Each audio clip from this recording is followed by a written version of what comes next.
still 2 minutes.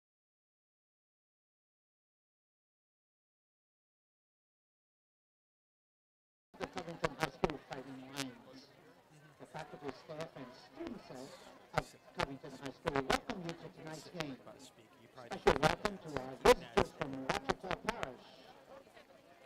All spectators are asked to remain in their seats during the game. We want to remind our spectators that public school premises are no smoking zones.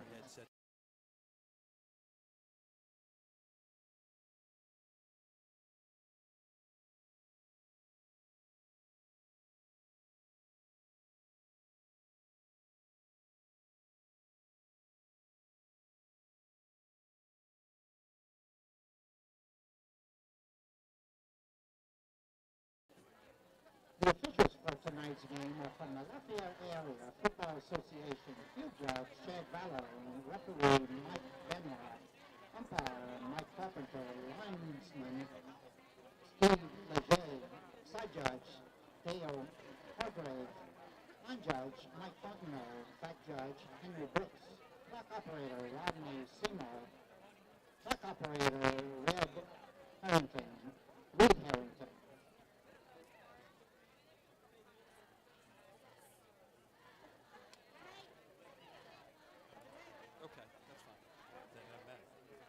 That's good. Okay. 1 minute. A special thank you for Kinsel's team in Covington for a donation of our printed game rosters for tonight's game. Also, our pregame meal for the team tonight was donated by Outback's Steakhouse and Texas Roadhouse in Covington.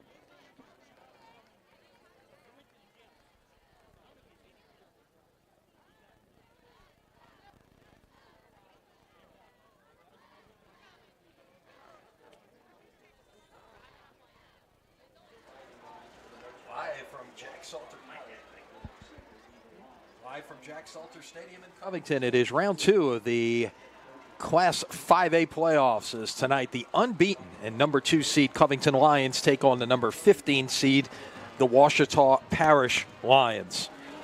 Lions on Lions this evening here from Covington. And a pleasant good evening, everybody. Lenny Van Gilder along with the coach Wade Kaiser here to bring you all the action. And Wade, we're down to 16 teams now. Both of these teams winners last week in the first round. Covington over Thibodaux 35-21.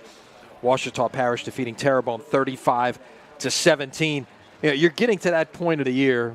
You hear it from all of the coaches. You want to be practicing on Thanksgiving Day. You win this game tonight, you got to practice on Thanksgiving Day with a game next Friday night. Well, absolutely. That's what you preach to your kids all year long. If you're practicing Thanksgiving week, Thanksgiving Day, then you know where you are with the sights of the dome right there in front of you. So it's an exciting time of the year. It's an exciting time for the kids, and they want to be practicing next week.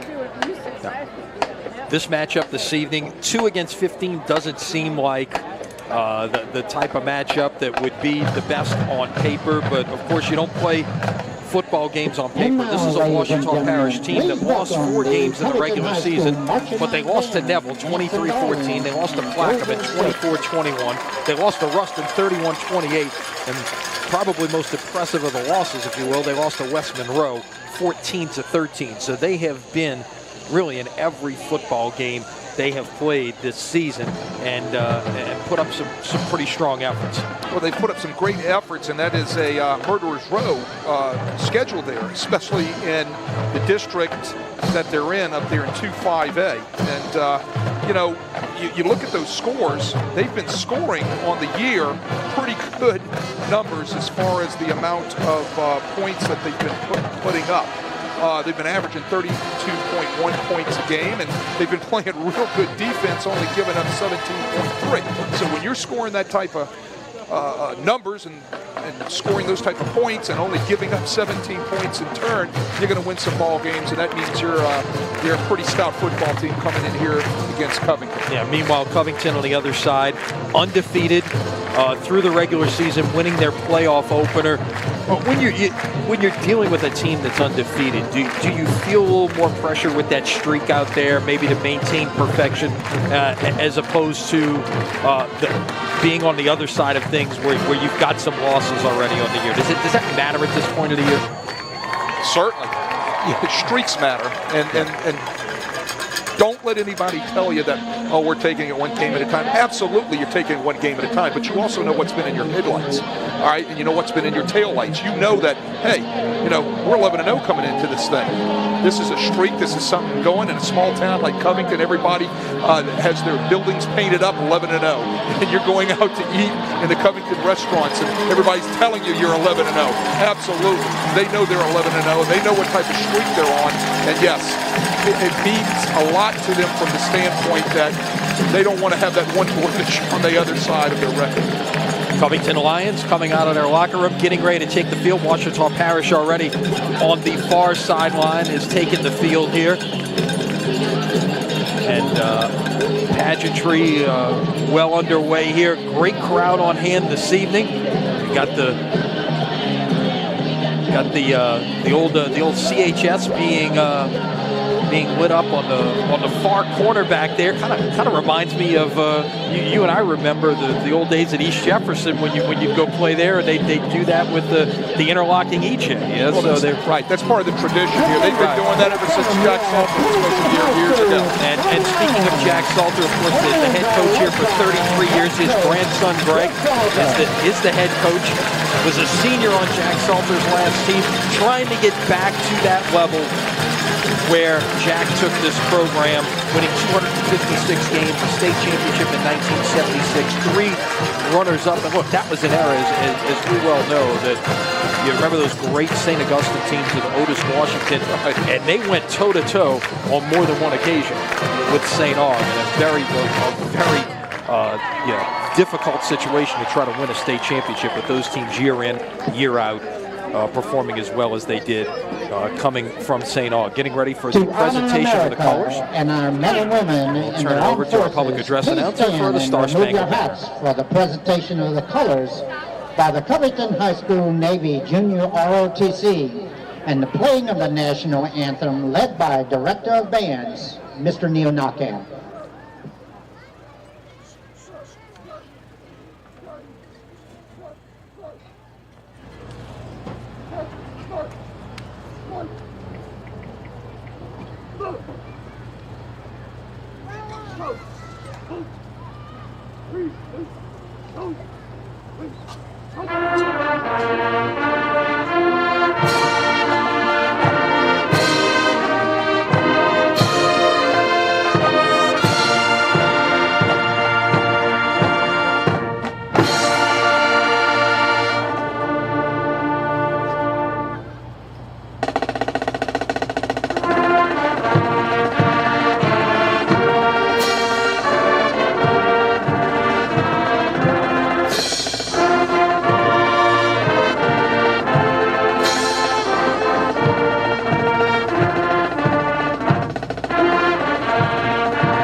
Louisiana, about 130 strong, the Covington High Marching Band.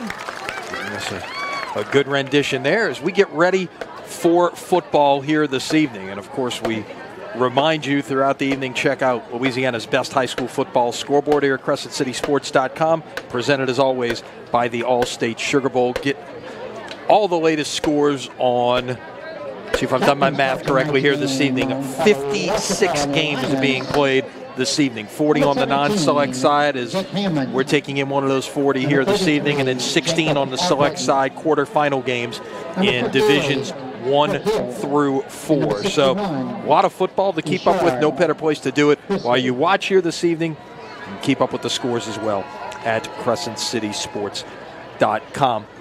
Wade is good. Dig deeper into this matchup here this evening. We mentioned the schedule that Ouachita Parish has made, the unbeaten run thus far that Covington's be able to put together. As we'll see the captains head towards the center of the field here, and the two guys to the right for Covington, number 3 Joshua Alfaro, and the running back number 6 Devin Brumfield, are the two guys who really make this offense go. They have been extraordinary this year. Alfaro passing for nearly 2,100 yards, Brumfield rushing for nearly 1,900 yards. The two of them have combined for 43 touchdowns. Alfaro 24 through the air, Brumfield 19 on the ground. But they're dynamic. Okay.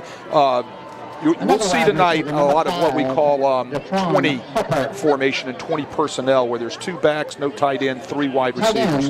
And they'll run a lot of counter plays, a lot of inside and outside zone schemes, and we're going to see a lot of zone read stuff where Alfaro will be able to pull the ball and run the ball depending on the type of read he gets. So dealing with those type of athletes in your backfield makes it hard for any defense to have to be able to match up with. Yeah, that's the thing. You're not just a passing team. You're not just a rushing team. You've got to account for, and sometimes what a lot of teams, I guess, will do in this situation, and you've been the one trying to scheme.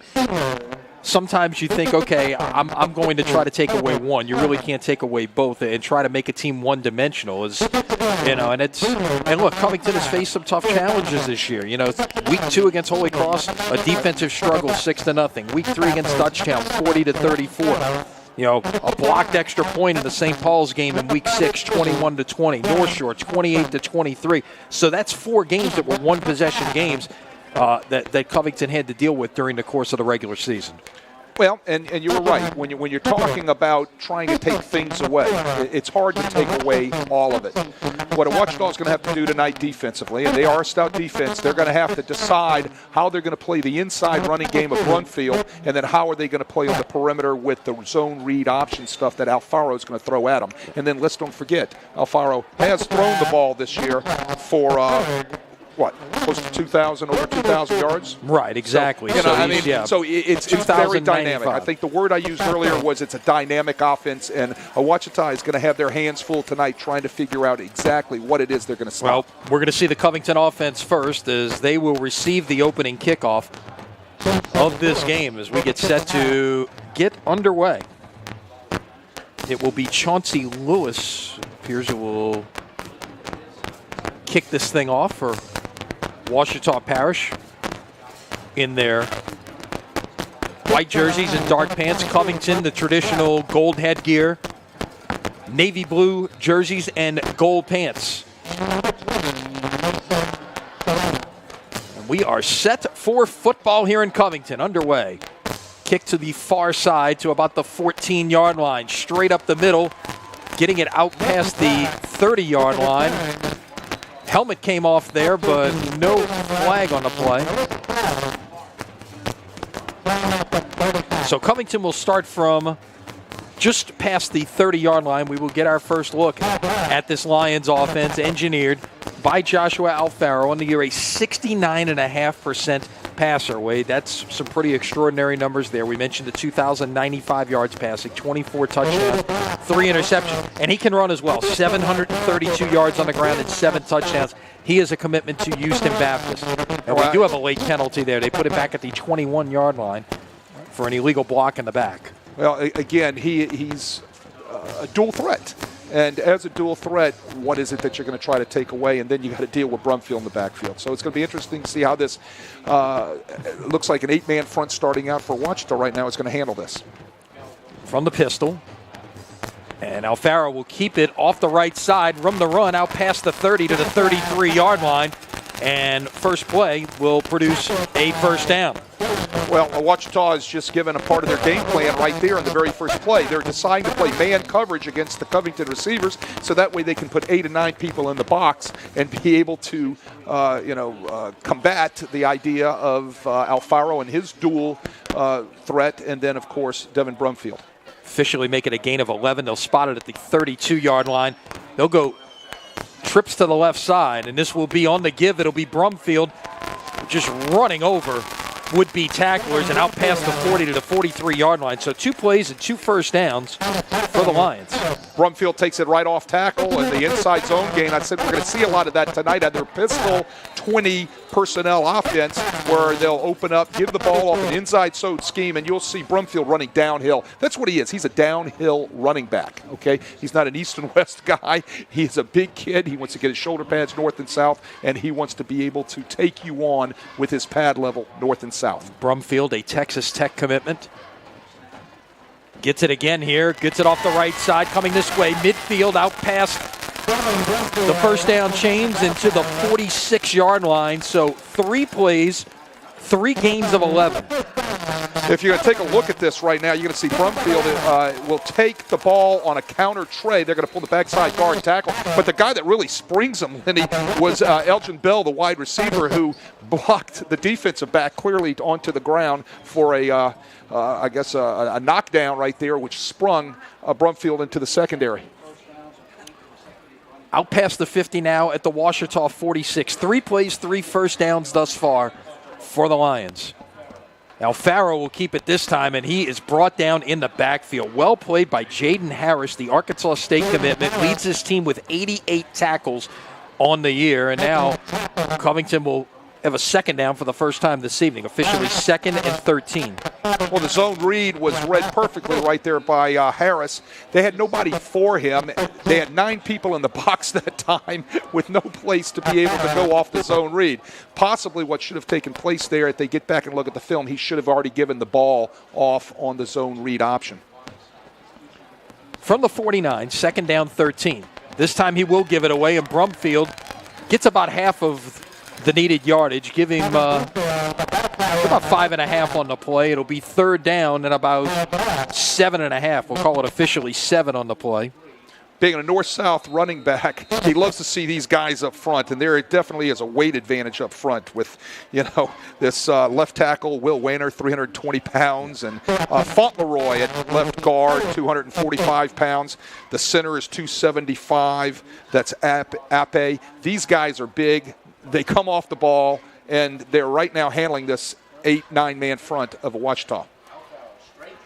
Here's 3rd down. Passing down the seam. Just missed his receiver. That was Mason Cialona, the intended receiver, who had come open down the middle of the field, but he just overshot him right there, and it'll be 4th down. Well, if you're going to play man coverage, the deal is you got to make sure somebody doesn't get on top of you and get even with you, because if they're even with you, they're leaving you. Okay, that's what happened right now. They got even and on the post route, and the ball just a little bit overthrown. If that had been on the money, that would have been a touchdown.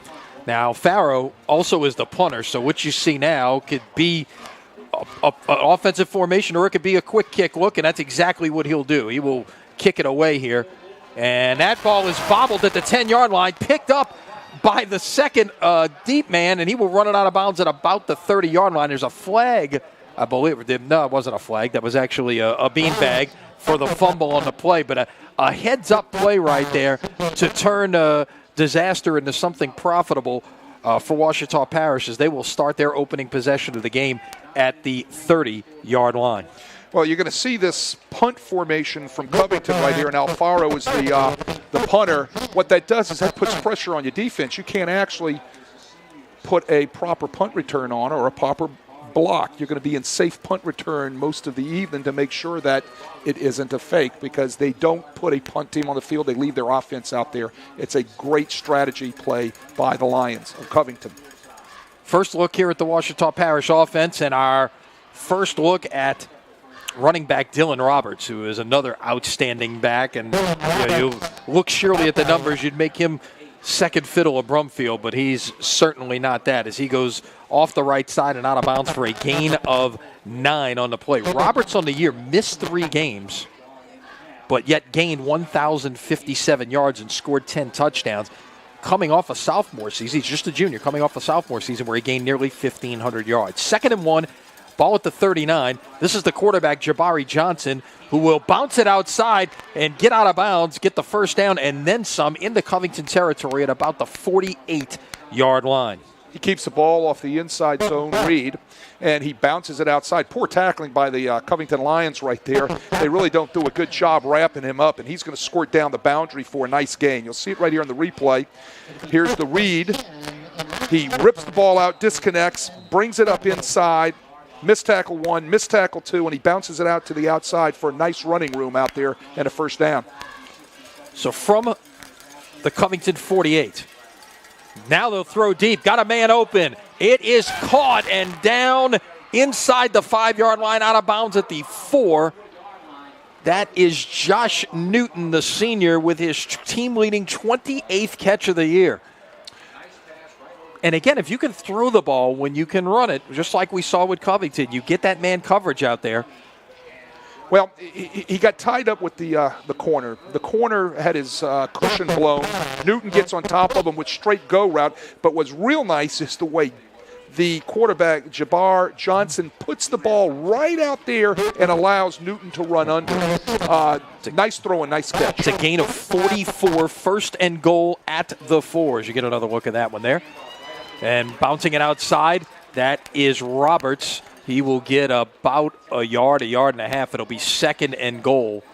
That is the strong safety, Avery Menheim, on the stop. 2nd and goal, and a big situation here for this Covington defense, Wade. Well, Covington's going to have to bring extra defensive linemen in. They're going to go into a goal line front. They'll play man coverage around the perimeter right now to try to force something to happen.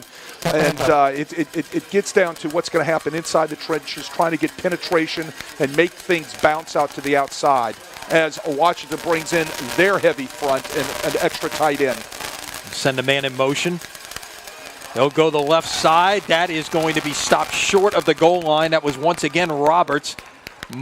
Might have gotten it back to the line of scrimmage. Trevor Betts, the senior defensive end, on the stop for Covington. It'll be Betts, 3rd and goal at the 2. Nobody touched him. Right? He came off the block. It was a misassignment. Came right down the line of scrimmage and banged up Roberts in the backfield for no gain. From the 2, 3rd and goal. Big play here early in this ball game as we're about 5 minutes gone by. Give it away and blown up in the backfield. That was Betts once again making the stop behind the line of scrimmage all the way back to the 9-yard line. It'll be 4th and goal. 2 times in a row, nobody's touched Trevor Betts. It's almost like, I don't want to block that guy, so what does he do? He comes, explodes through, and makes a big play in the backfield. Here it is. You'll see, no one touches him. He's going to pop through here. White jersey doesn't touch him. Bang.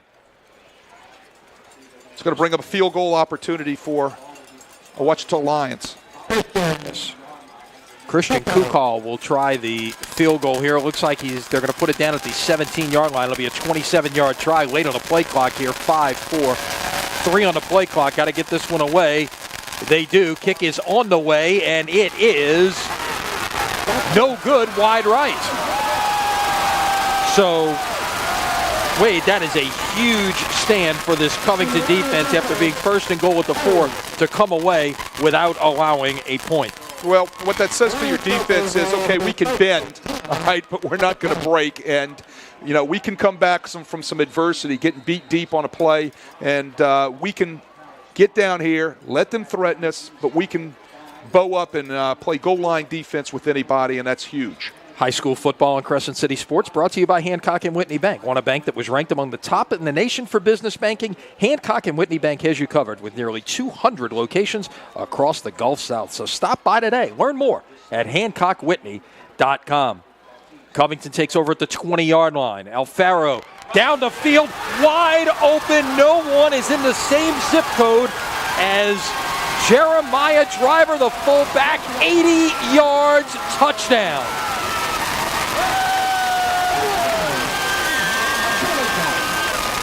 When you play man coverage, you're going to have to cover everybody that could possibly catch the ball. They're in a 9-man front. You'll see Jeremiah Driver drive right through the center of the line of scrimmage. No one's on him. They did not account for the H-back or fullback. Alfaro lays it right there for him, and it's an easy catch, an easy walk-in for the first score of the night for Covington.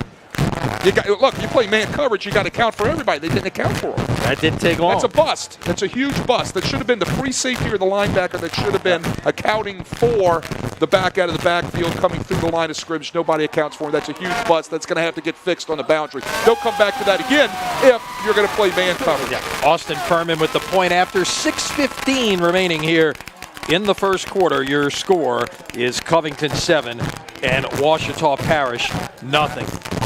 So, look, this whole game has turned in a matter of a couple of plays in terms of just.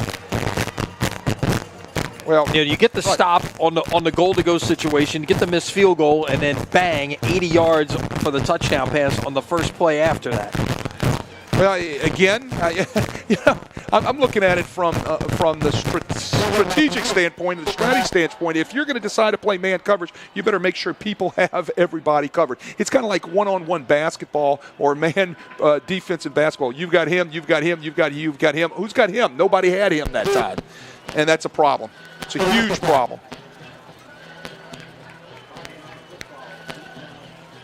How explosive was that, though? Wow. Bang, real quick, real fast. Goal line stand turns around on the next play. You're scoring 6 points.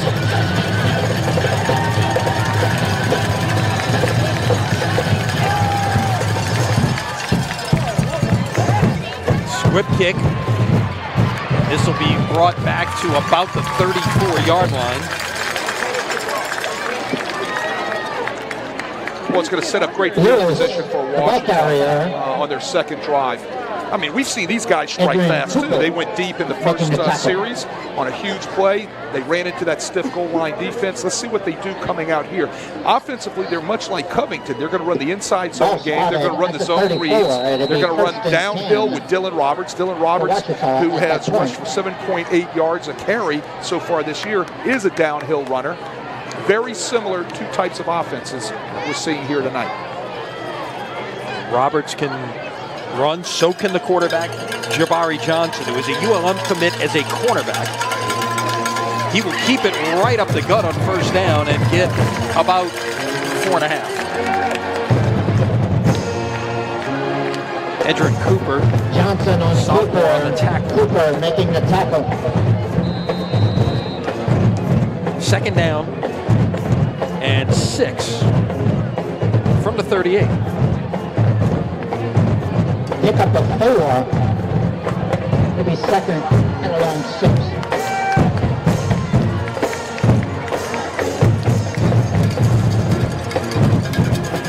On 2nd and 6.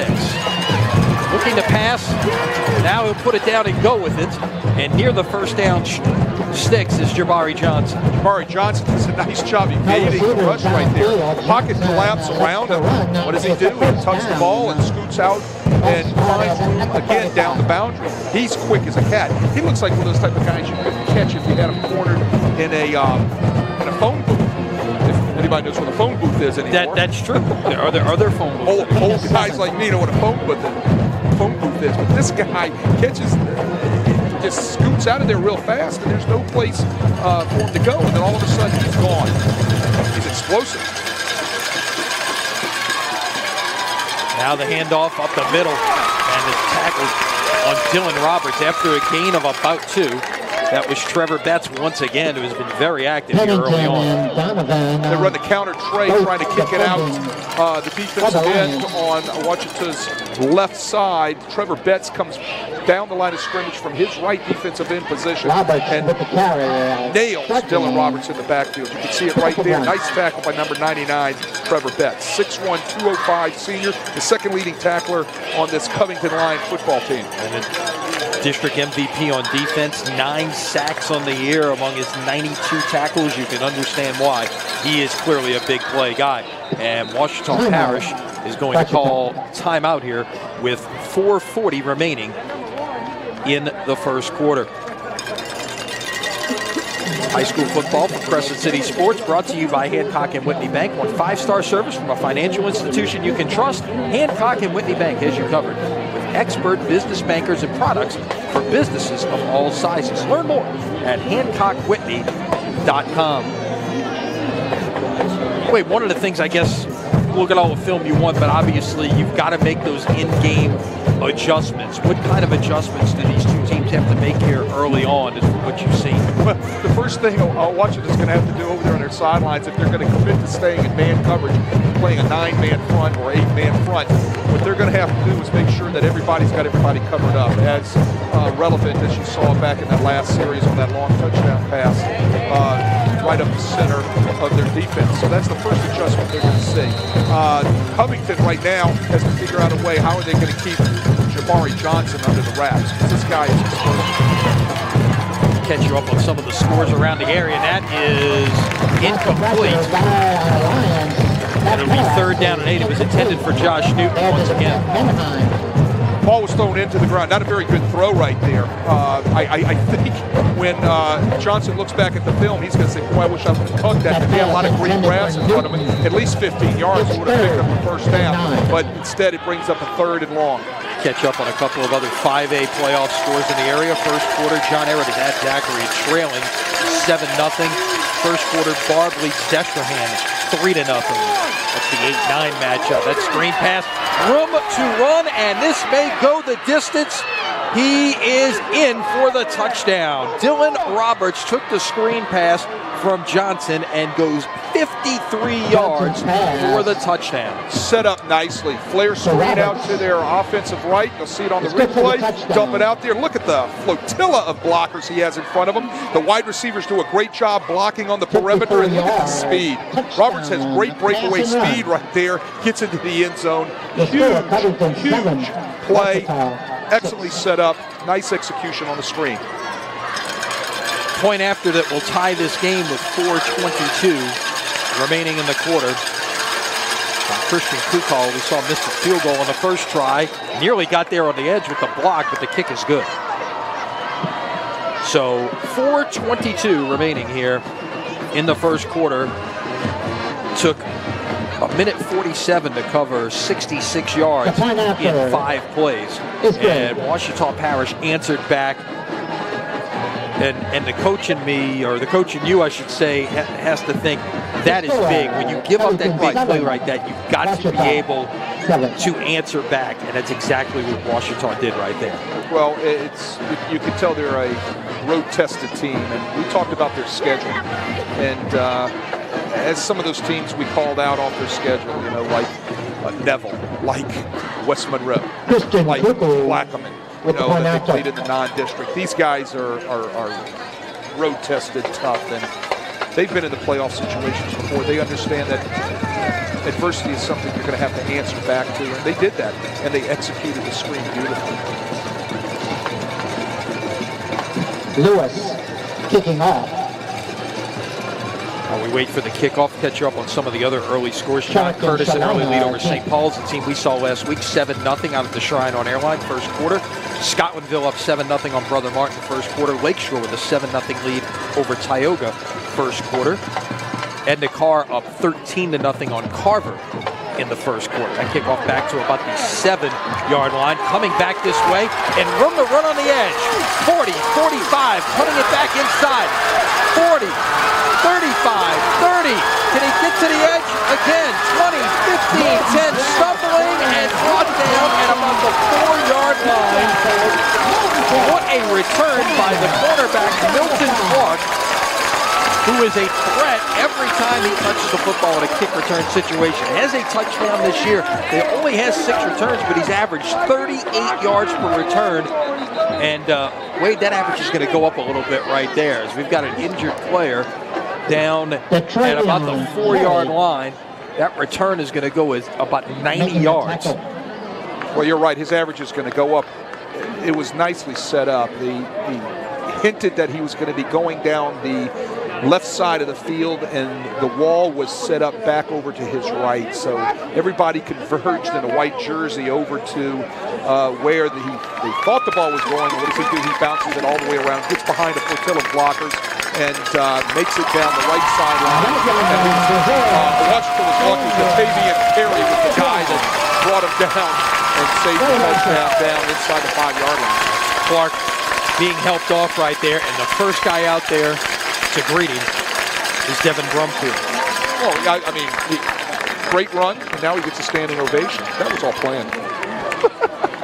No, I'm sure he's going to be okay, but it's nice coming off, and he is holding his shoulder. Holding that right arm, his shoulder. Right, I don't know if he landed on that when the tackle happened. You hope he is okay, because obviously, here's the thing with guys on spin. He's your starting kick returner, he's your starting cornerback. Right. So that's like 2 positions out there. 3 guys stacked in the backfield in the I formation there. It's Brumfield right up the middle to about the 2-yard line. Covington brings in their heavy package to be able to run their goal line offense inside the 5. So what does Ouachita do? They match it with bringing in their heavy guys up front to be able to match power versus power down inside the 5. Ball spotted just outside the 2. Ball at the 2-yard line, and again, they will triple stack that I formation behind Alfaro. And again, it's Brumfield charging, and right at the goal line, they're going to call it third. But the far side official said 3rd down. The near side official said touchdown. It will go as a touchdown for Brumfield, number 20 on the season for Devin Brumfield. Now we're going to talk about it here. Hold on a second. Well, most people who are watching the broadcast tonight know that in high school they can't go put their head under a tent and see exactly what happened from 6 different angles. Right. They're not going to our CrescentCitySports.com replay to take a look at it right there. But you have one official come over, and the other official comes in and says, no, what they're going to do is they're each going to present their case, and then the white hat is going to make the decision. And the white hat, Mr. Benoit from the Lafayette Association, made his decision, and it's going to bring up 3rd down, so he was not in. So they're going to call it like about 6 inches short of the goal line. Just outside. Same formation. I'm just telling you, that's the way it works. He come in, that's the discussion that was going on out there. And this time it's Alfaro over the top for the touchdown. So Brumfield loses his 20th touchdown. Alfaro gets his 8th rushing touchdown of the year. Going over the top those final few inches, and Covington has a 13-7 lead with 3:08 remaining in the first quarter. That's the kind of drives you like when you're calling the offensive plays. You get a kick return at the 4-yard line. You just got to worry about going 4 shots to go 4 yards. It took them 3, and they get it in. I don't know an offensive coordinator in America that doesn't like that. It's easy to call those plays inside the 5-yard line. Point after from Furman on the way, and good. Furman with the point after. So 3 plays, 4 yards, took 56 seconds. We have had now 3 touchdowns in the last 3 minutes and 7 seconds. This has been a very entertaining start to this football game. Well, 2 offensive teams that like to grind the ball out all of a sudden are airing the ball out. So it's interesting, but it shows the versatility of these 2 offenses. And it's great to see because they're not one-dimensional. And they use their athletes in the right way to be able to get the ball into their hands and be able to make plays. And good coaches do that. Find their athletes, find ways to get the ball in their hands to be able to help their team make big plays and score points. I've got Covington with 120 yards of offense, Ouachita Parish with 127 thus far, and that doesn't even include that 90-yard kickoff return. Preparing to kick off from the 40.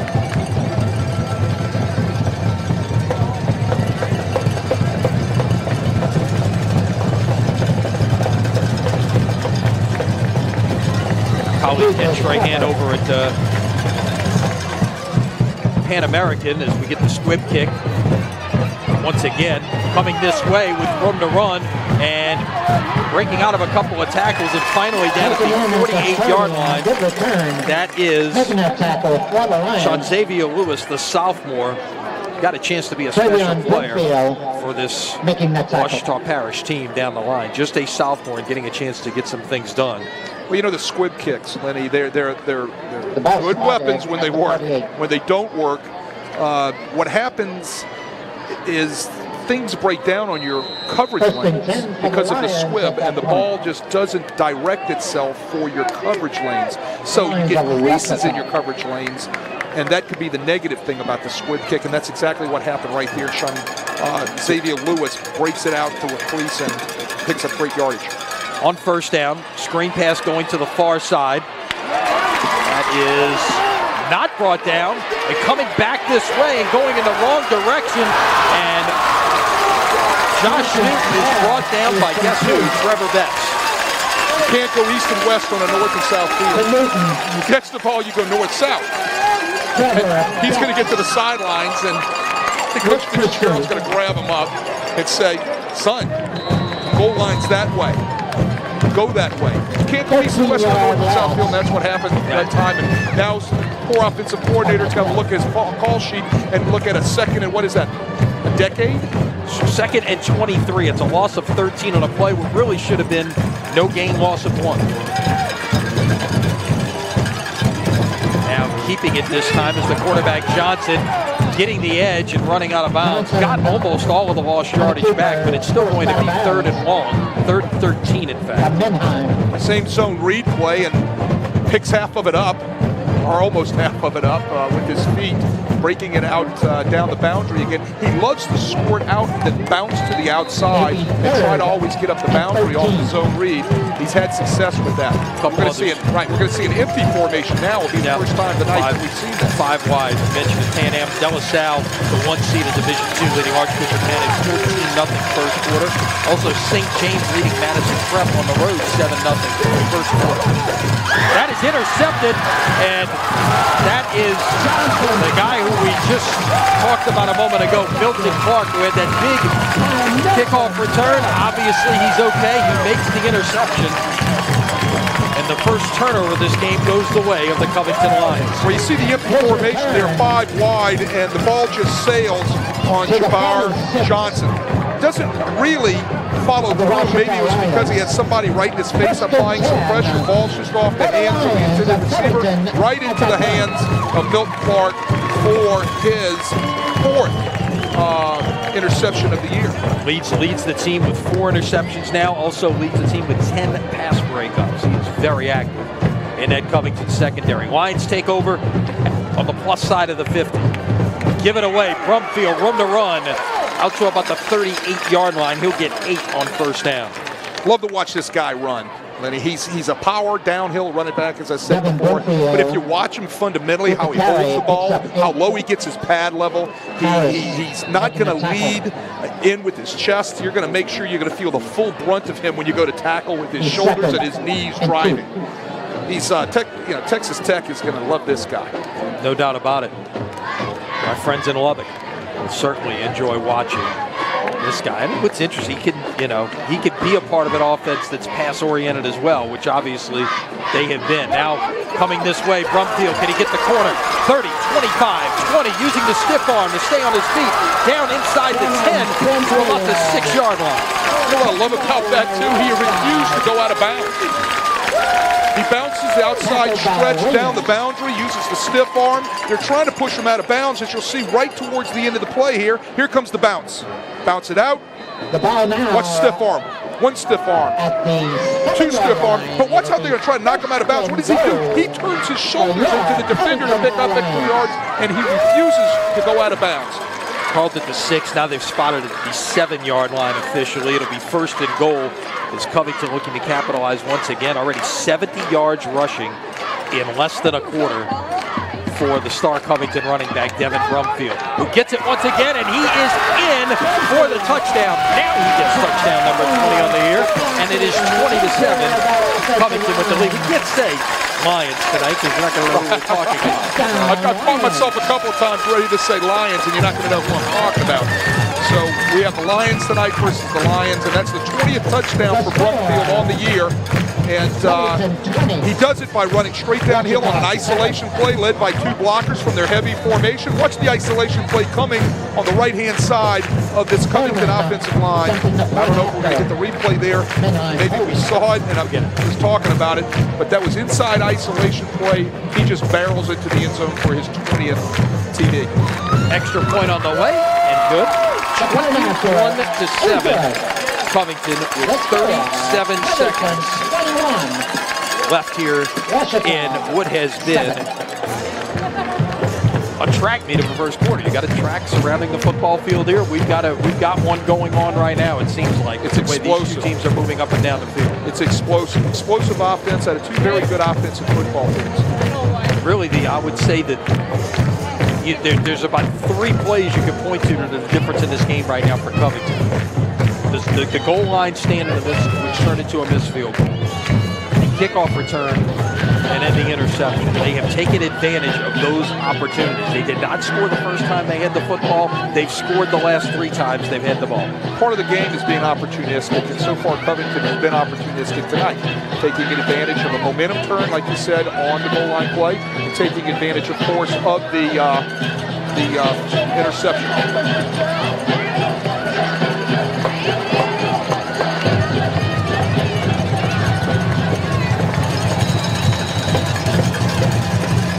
Covington kicking off yet again, and yet again we get the squib kick. This one gets back a little bit further to about the 22-yard line.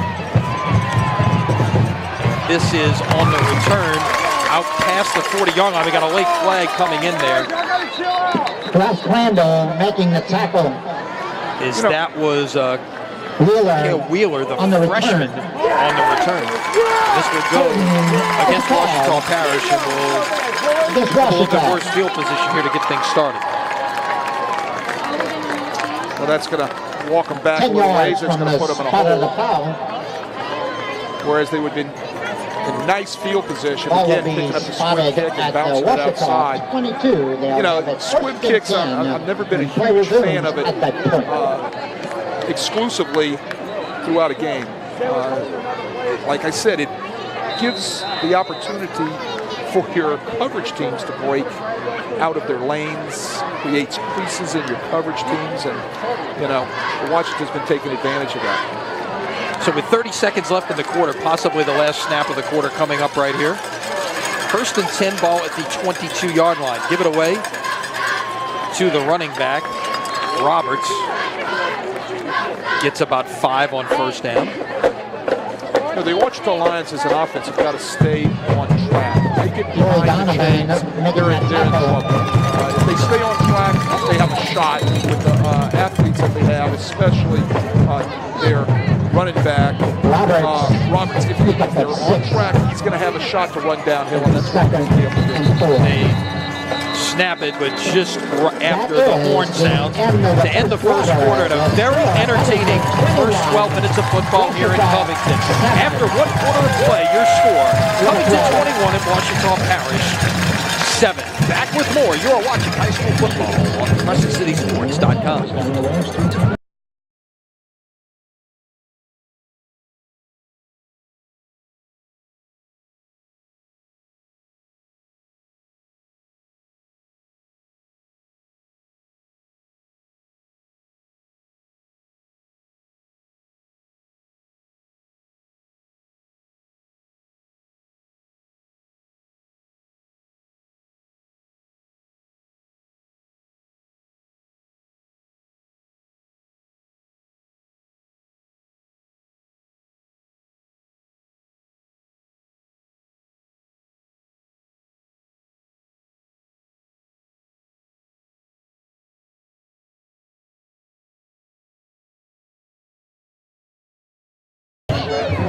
Second 12 minutes coming here from Jack Salter Stadium in Covington. The Lions of Covington with a 21-7 lead over the Lions of Ouachita Parish. On the keeper, that is the quarterback Johnson. He will maybe get back to the line of scrimmage. It looks like he will. It'll be 3rd down and 4.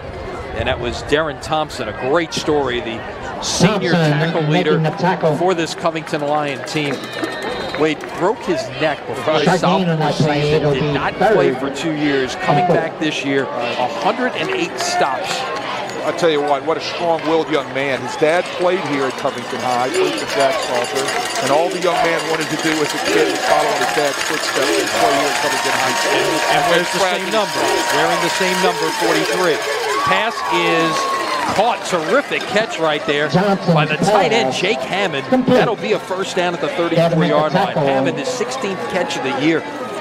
And wait, he's an LSU commitment in baseball. I've seen a little bit of that this year. We did Kate Beloso at John Curtis. Same thing. He's playing linebacker for the Patriots, and he too is an LSU baseball commitment. Well, it's great to see kids playing multiple sports in high school, and he's athletic. He jumped up and took that ball away from the defender and showed his athleticism right there. Hammond, 6'2", 245 pounds.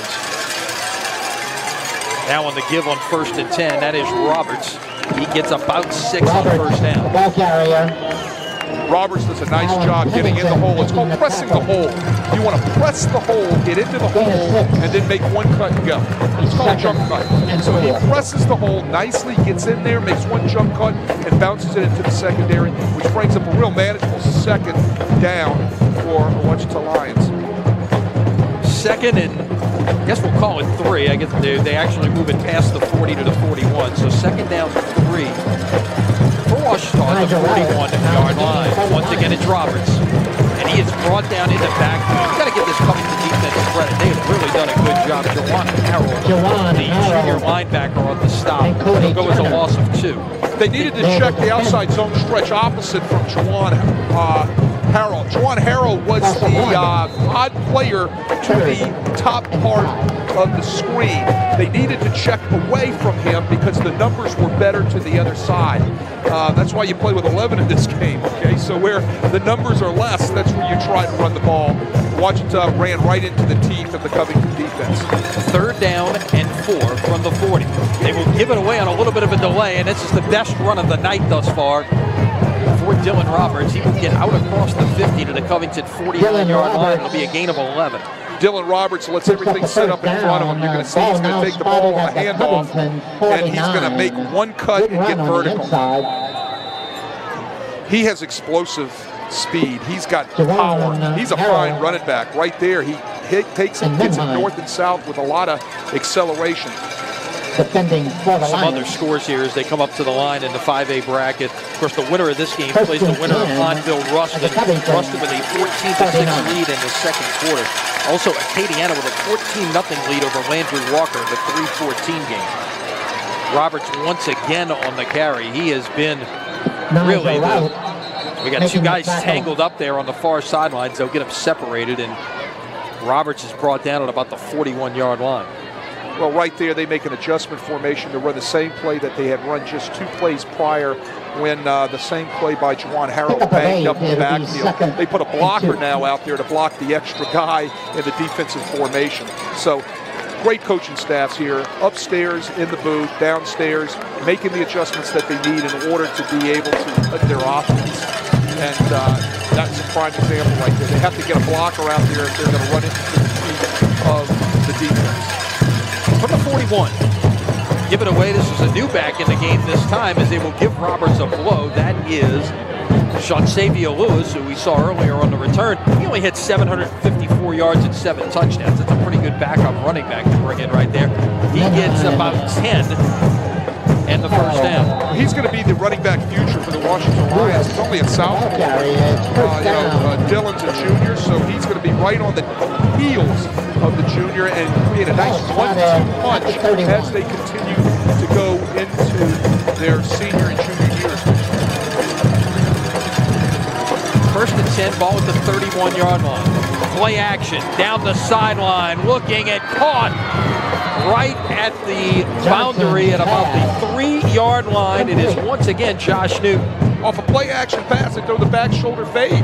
Very nicely done. Very well thrown out. You'll see it in our replay where he puts it in only one place that Josh Newton can go and get the ball, and that's on his back shoulder. Defensive back doesn't get his head around, had no idea where the ball was. Josh Newton turns around. There's the ball right there on his back shoulder. That's a great throw by Jabari Johnson. Gain of 28 on the play. Now we get, once again in the backfield, Dylan Roberts. He is stopped just short of the goal line.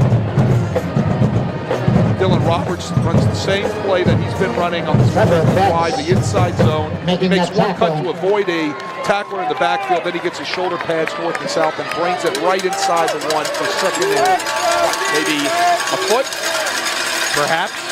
They'll give it away once again, and again they will stop it. I'll tell you what, this coming to defense down on the goal line really stiffens up, and the guy that really stiffens up again is Trevor Betts. We've called this guy's name about 4 or 5 times already tonight.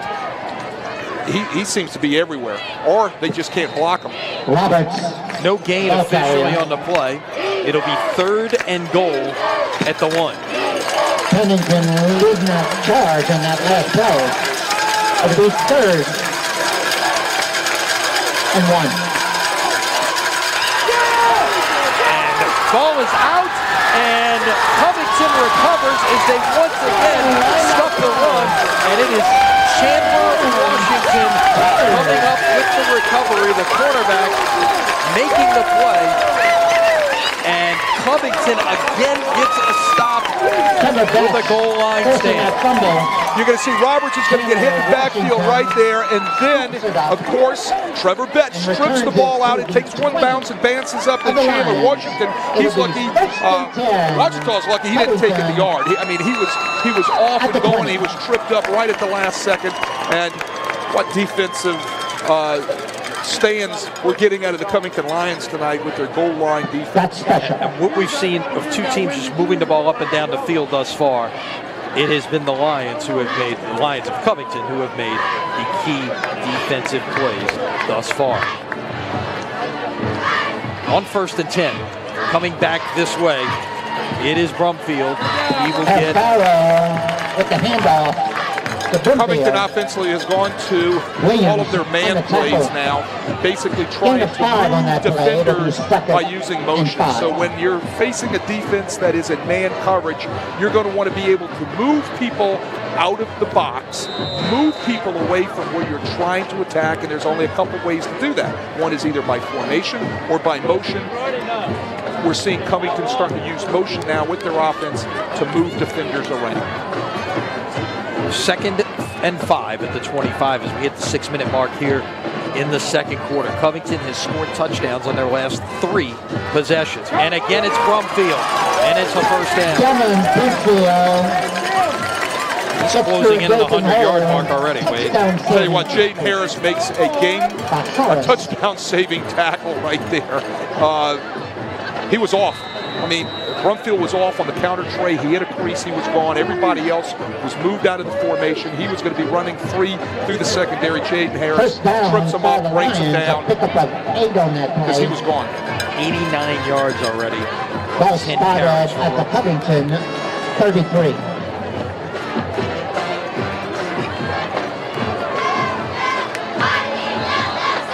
And Covington, before the play clock can run out, will call a timeout.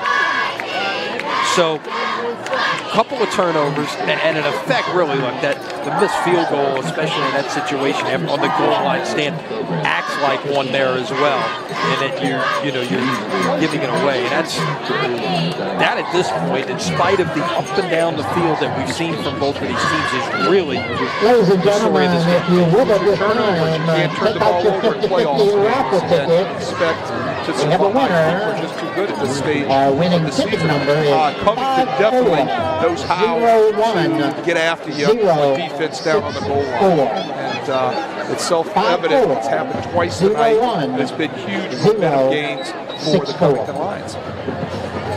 By the way, we'll have more playoff action for you next Friday night. Site TBD. Got to let the action this evening play out, but certainly check it all out at CrescentCitySports.com. We will have the news on where we will be next Friday night with more playoff action for you.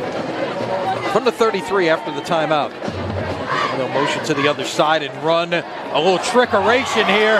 Brumfield with the pass back to Alfaro, and no one is home. 20, 15, 10, 5, touchdown.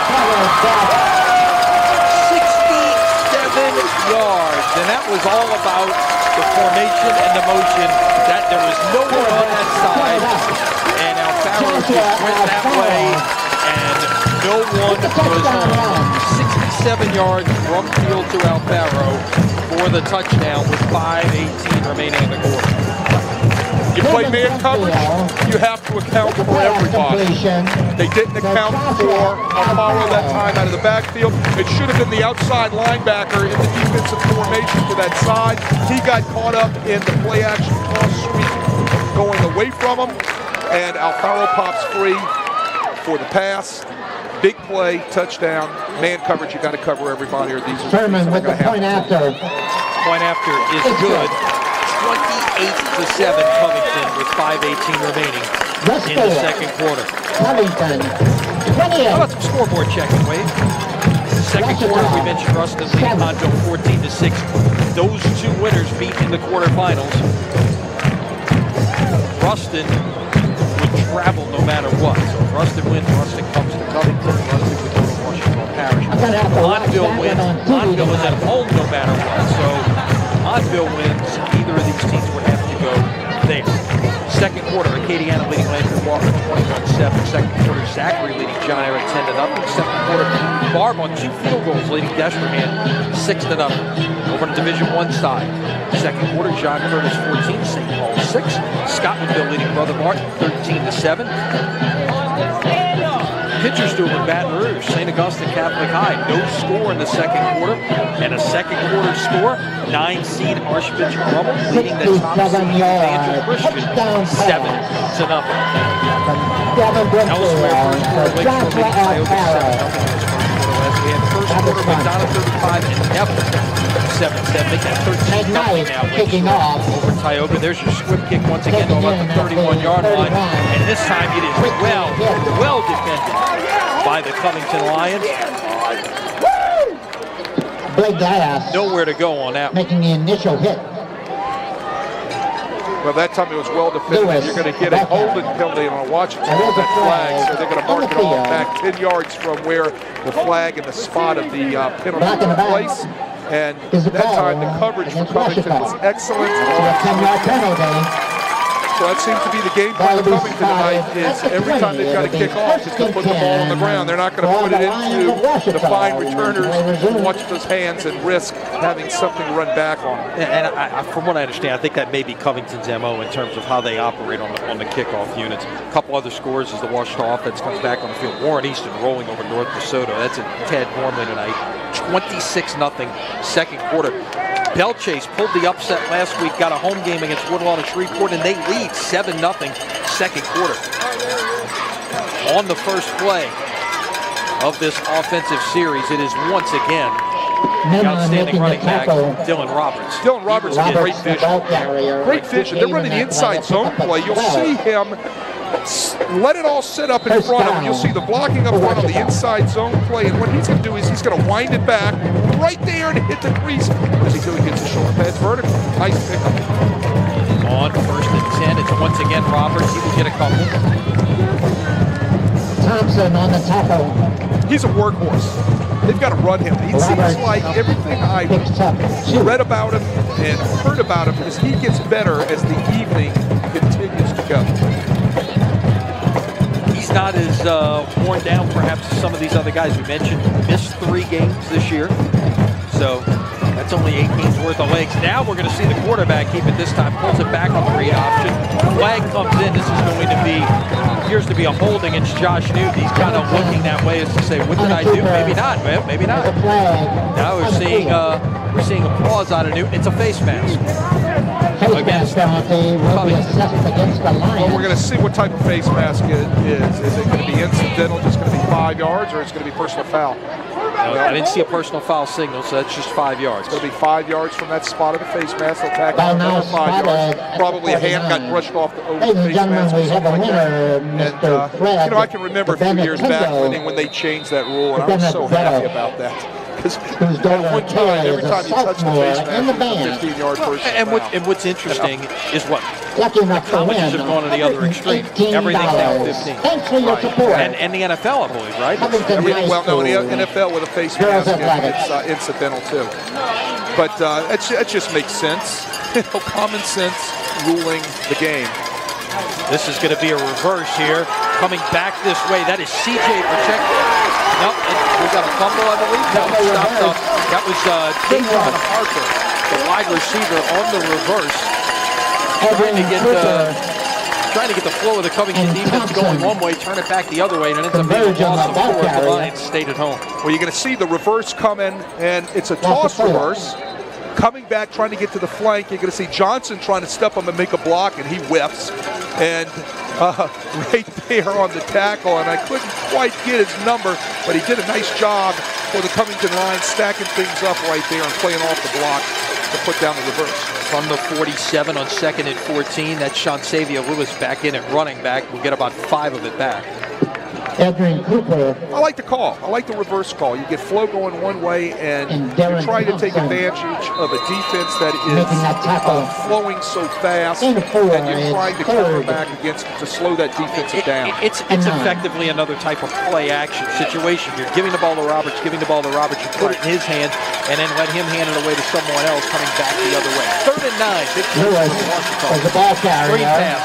This is Lewis trying to get to the sticks. He's going to be about a yard short, it looks like, Wade. Same screen pass we saw earlier in the game that took off for a touchdown for Dylan Roberts, this time to Onside Lewis, and he does a nice job setting it up. It was very well set up. It just comes up a tad bit short. Bring up 4th and maybe a foot. Let's see, we're going to have the sticks come all the way across, catch up on some other scores. Second quarter, Northwood of Shreveport up 21-0 on Salmons. First quarter, Edna Carr leading Carver 21-7. That's in 4A. First quarter, De La Salle with a 21-0 lead over Archbishop Hannon. It's now 34-0, by the way, in that Northwood Salmon game. Second quarter, St. James on the road leading Madison Prep 27-0. And the measurement comes up just a couple of inches short. And it's going to be 4th and inches. I think if you're watching the Parish, you certainly have to go for this here. I think you're in the position where there's not much choice, even though you're still in the first half. You got to believe that your offense here in the second round of playoffs can pick up 6 inches. Second quarter, Pine leads Manny 16-14. Ouachita. Second quarter, Welsh leading Independence 14-6. Second quarter, Newman, another undefeated team from the metro area, leading St. Thomas Aquinas 7-0. Second quarter, Varnado leading Arcadia. Johnson and Roberts in the backfield.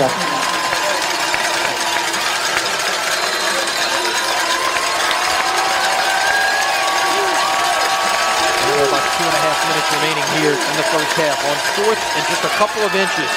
First down, as Johnson says, I'm going to take it myself on the option right there, and he gets 5. Well, making the tackle from the backside. Good effort. Well, it kind of tells you that they're not going to run a quarterback sneak every. You don't see them go under center. There are 6 inches. They don't run a quarterback sneak. They run lead option. That's one of the things now, and it's one of my really, I guess you would say, pet peeves about all these spread offenses that don't go under center. When you got to run a quarterback sneak, you can't.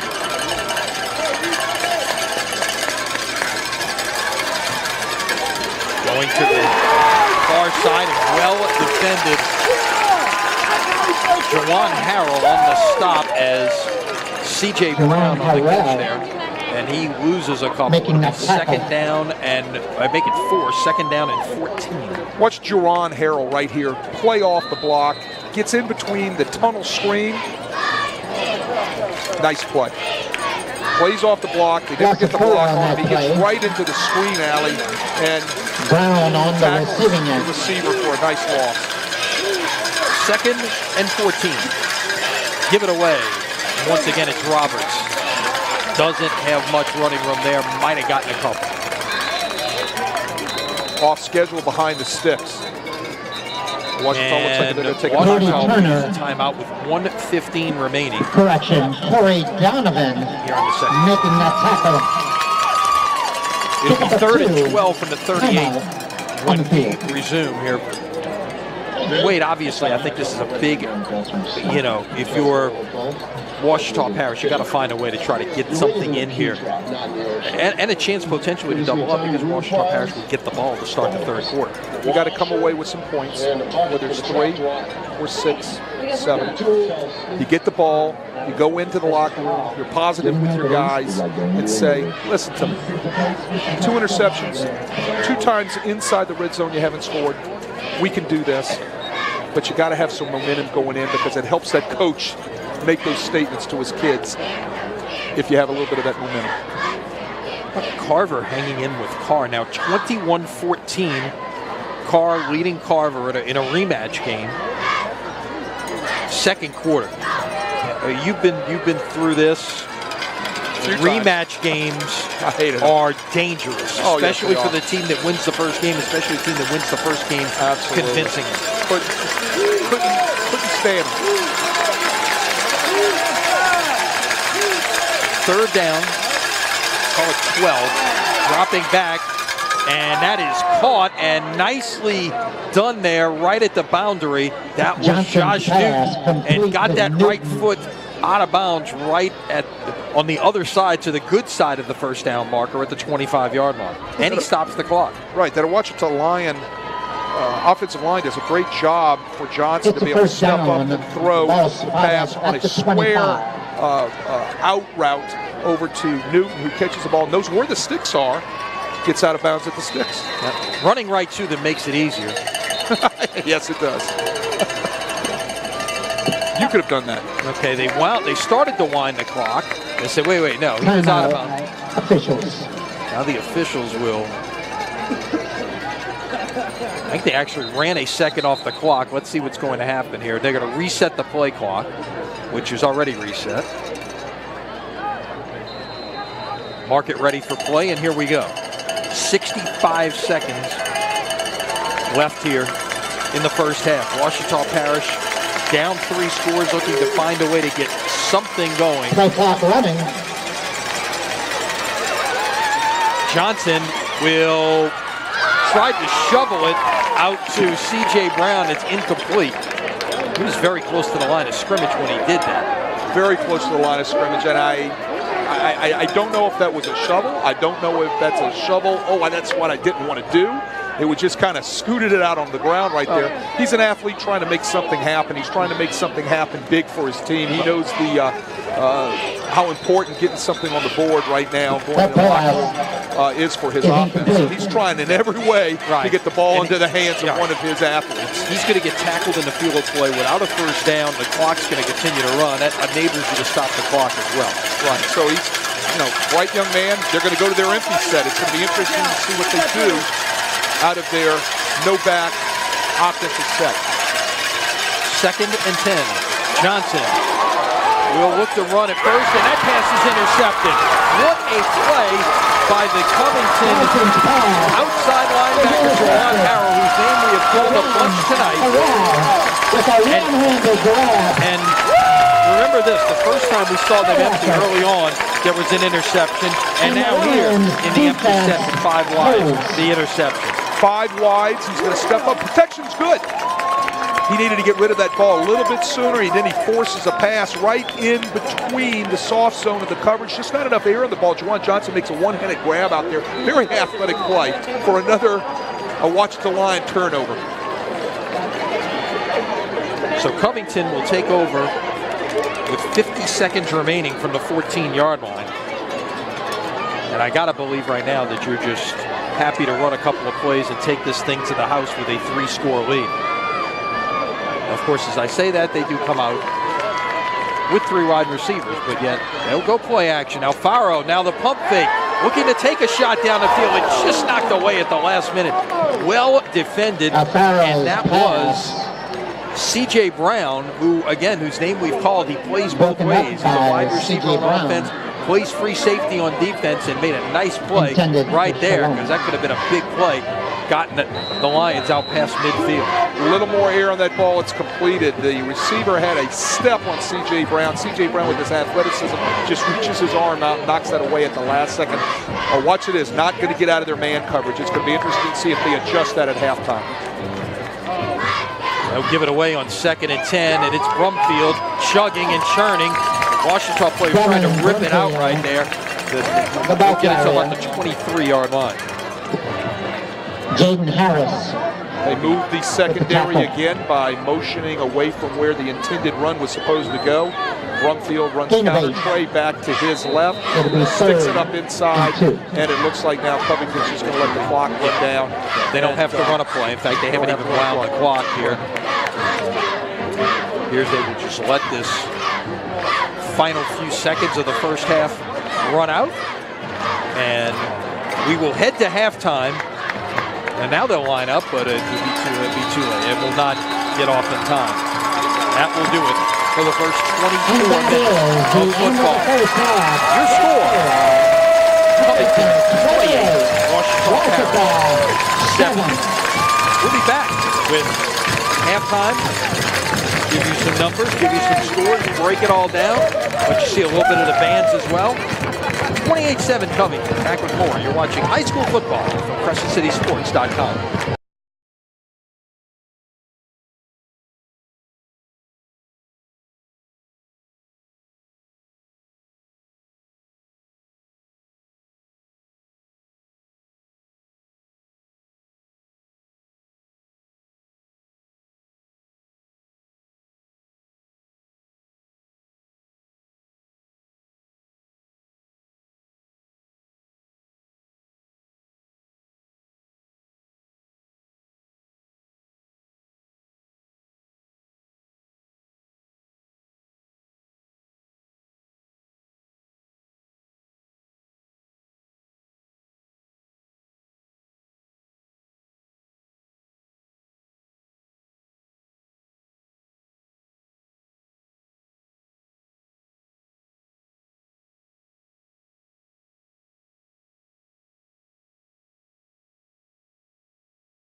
Let's continue with our winning ways as we perform.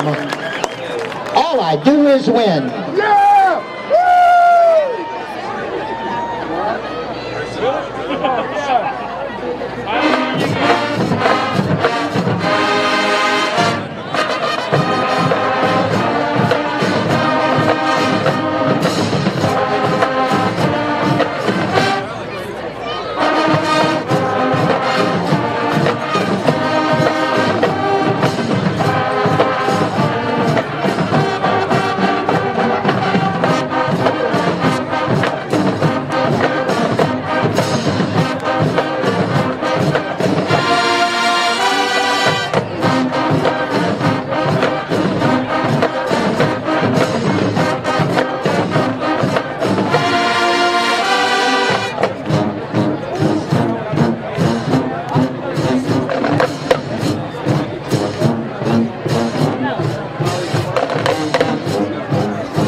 The CHS Dancing Darlings and Golden Six.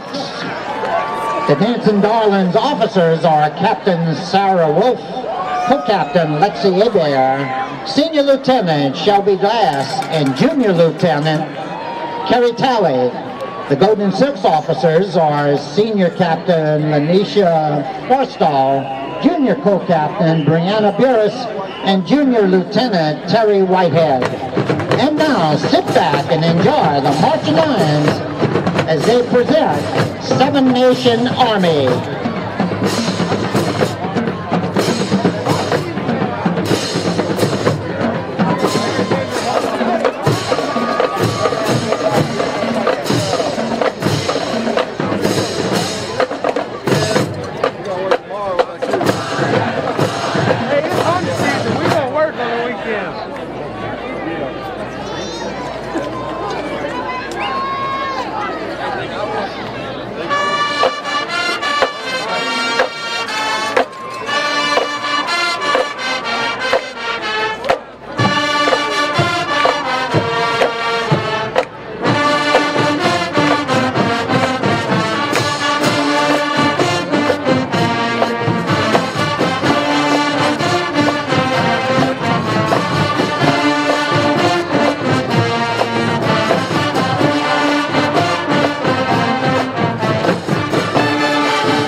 Covington band at halftime, Wade, spelling out 11-0.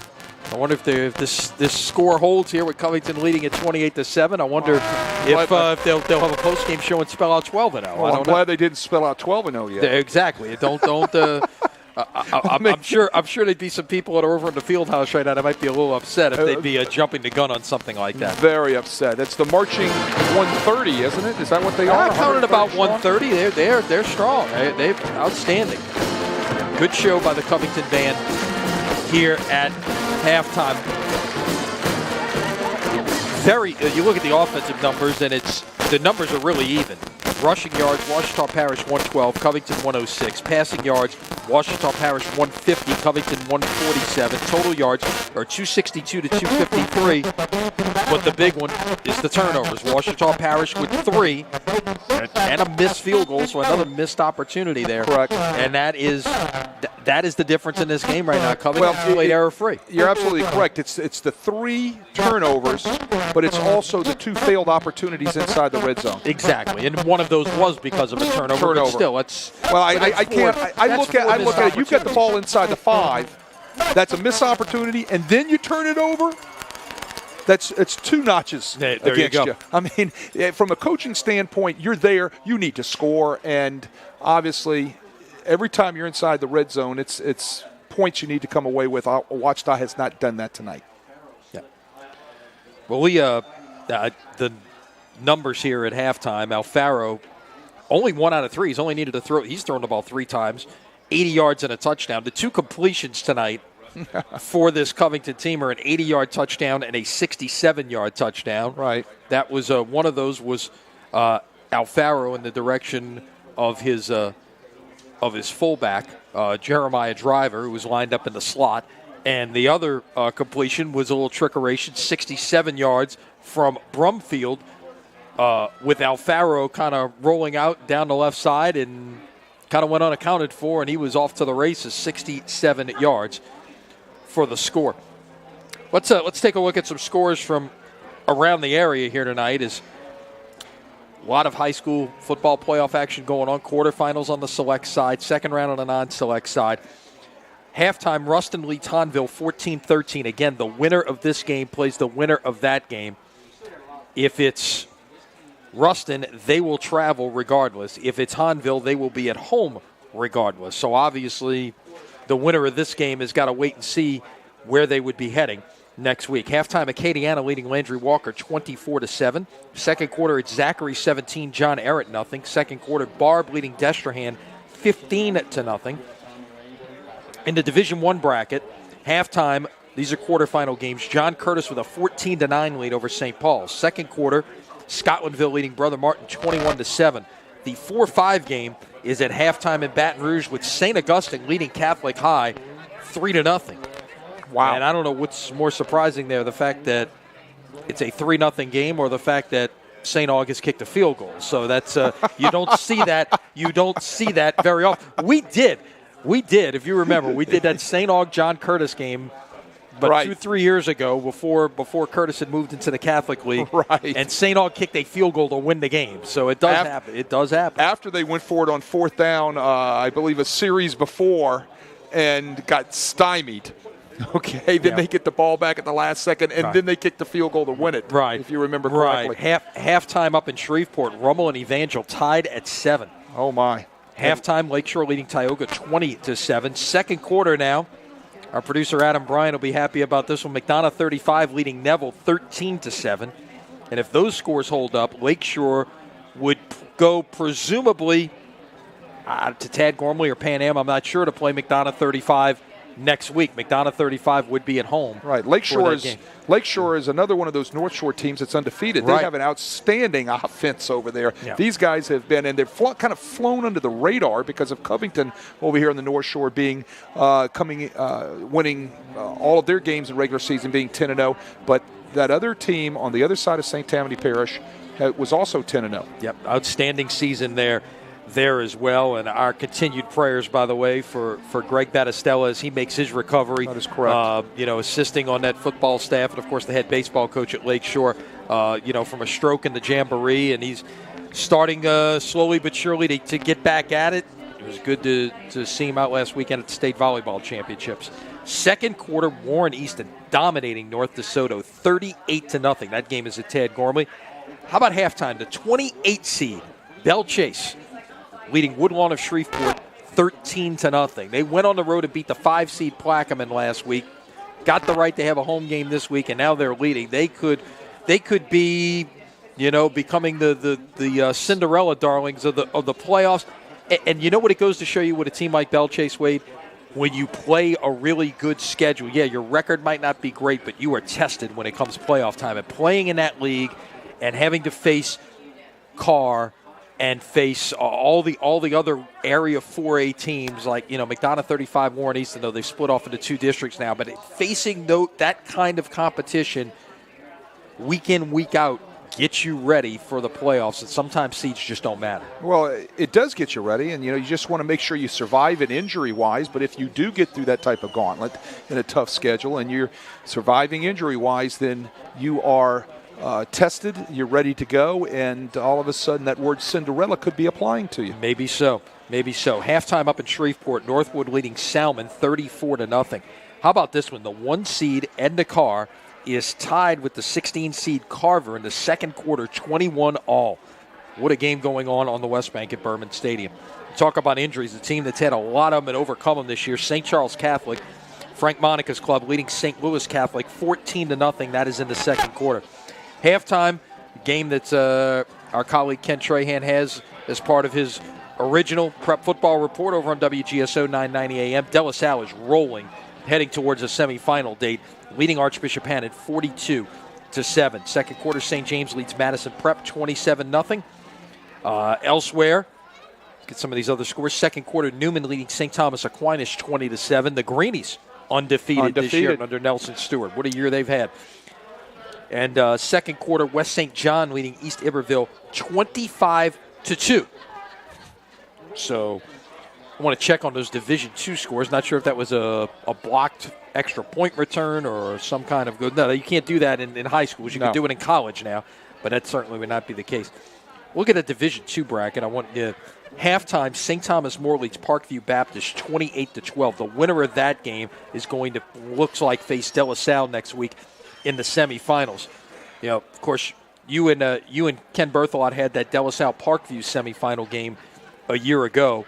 And a lot built into that. De La Salle went in as the 1 seed and trying to get to the Dome for the first time ever and got punched in the mouth. It looks like De La Salle is heading to the semifinals now, and you can believe that Ryan Manali and his staff have learned a lot from what happened a year ago, and they're much more ready for the playoff run this time around. Well, still, experience played into that situation last year with Parkview Baptist. They just hadn't been in that situation up until that point. And when you're bright-eyed, bushy-tailed, and those eyes are big as deers in headlights, you have a tendency not to be able to play to your full potential. And they definitely didn't play to their full potential last year against Parkview Baptist. But they've been there now. They're not going to be as wide-eyed. They know what they have to do as far as how to prepare that week and how to prepare just coming into a big game situation. So they'll be prepared should they win again tonight. That score holds going into the semifinals next week. And 24 minutes still to go, but STM with a pretty convincing lead at this point, 28-12. The other Division II quarterfinal game, University Lab leading Turlings Catholic 21-7 at halftime. By the way, that's an update now. St. Charles Catholic leading 28-0 at halftime. So they've really broken that game open against St. Louis Catholic. So that could be University against St. Charles in what could be another blockbuster semifinal game as well. Looking at some of the other quarterfinal games we mentioned on the select side, Newman leading St. Thomas Aquinas second quarter 20-7. Catholic of New Iberia leading Calvary 35-14 at half. We've seen Newman and Catholic of New Iberia face off numerous times before. They could be headed on a collision course for a semifinal matchup, which would be uptown New Orleans. Not sure what is going on here, but there's a delay in the Riverside-Dunham game. I don't know exactly what the story is there. Maybe we can find out. And at halftime, Notre Dame in Crowley leads Episcopal 31-0. So Notre Dame would take on the winner of that Riverside-Dunham game. That's a 4-5 matchup. So again, not sure what is happening there. Maybe we can find out an update about exactly what has happened in that game that's causing a delay. Well, as things are playing out tonight all over the state of Louisiana, you're looking forward to the next week, whether it's quarterfinals or semifinals, depending on whether it's select, non-select. You're looking at some outstanding matchups that are heading down the pipe. What an exciting time, and what an exciting week it will be next week.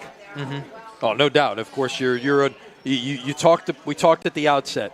As a coach, you know you've had a good season if you're practicing on Thanksgiving Day or Thanksgiving week, when generally everybody's off and you can really focus on football. You don't have to worry about the academic side of things. You can focus solely on preparing for the game.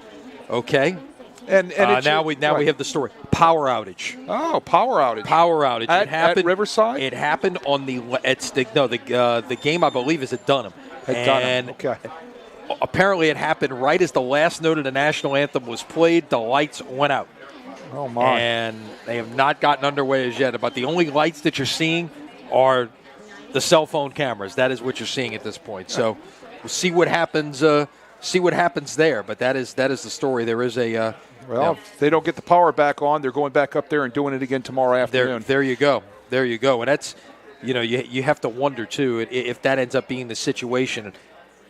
Look, the bracket or the format for the LHSA Prep Classic this year has gone back to what they did the first year after the split, and that they will play 9 games in 3 days. Right. So the semifinal winners on the select side next weekend get a week off before that game. So in theory, you don't have to play your semifinal game next Friday night. Of course, everybody, especially on the coach side, your creatures of habit, you want to do that, but you don't have to. You could take that extra day and play on Saturday, and you've got that bye week coming up behind it to get ready. So that's not out of the question either, because you wouldn't want a situation here's where the deal. Both week. teams are going to have to agree to that. Of course. Of course. So let's say hypothetically, if they have to go back up to Baton Rouge tomorrow, Dunham and Riverside, and match up tomorrow afternoon, whoever they would play in the next game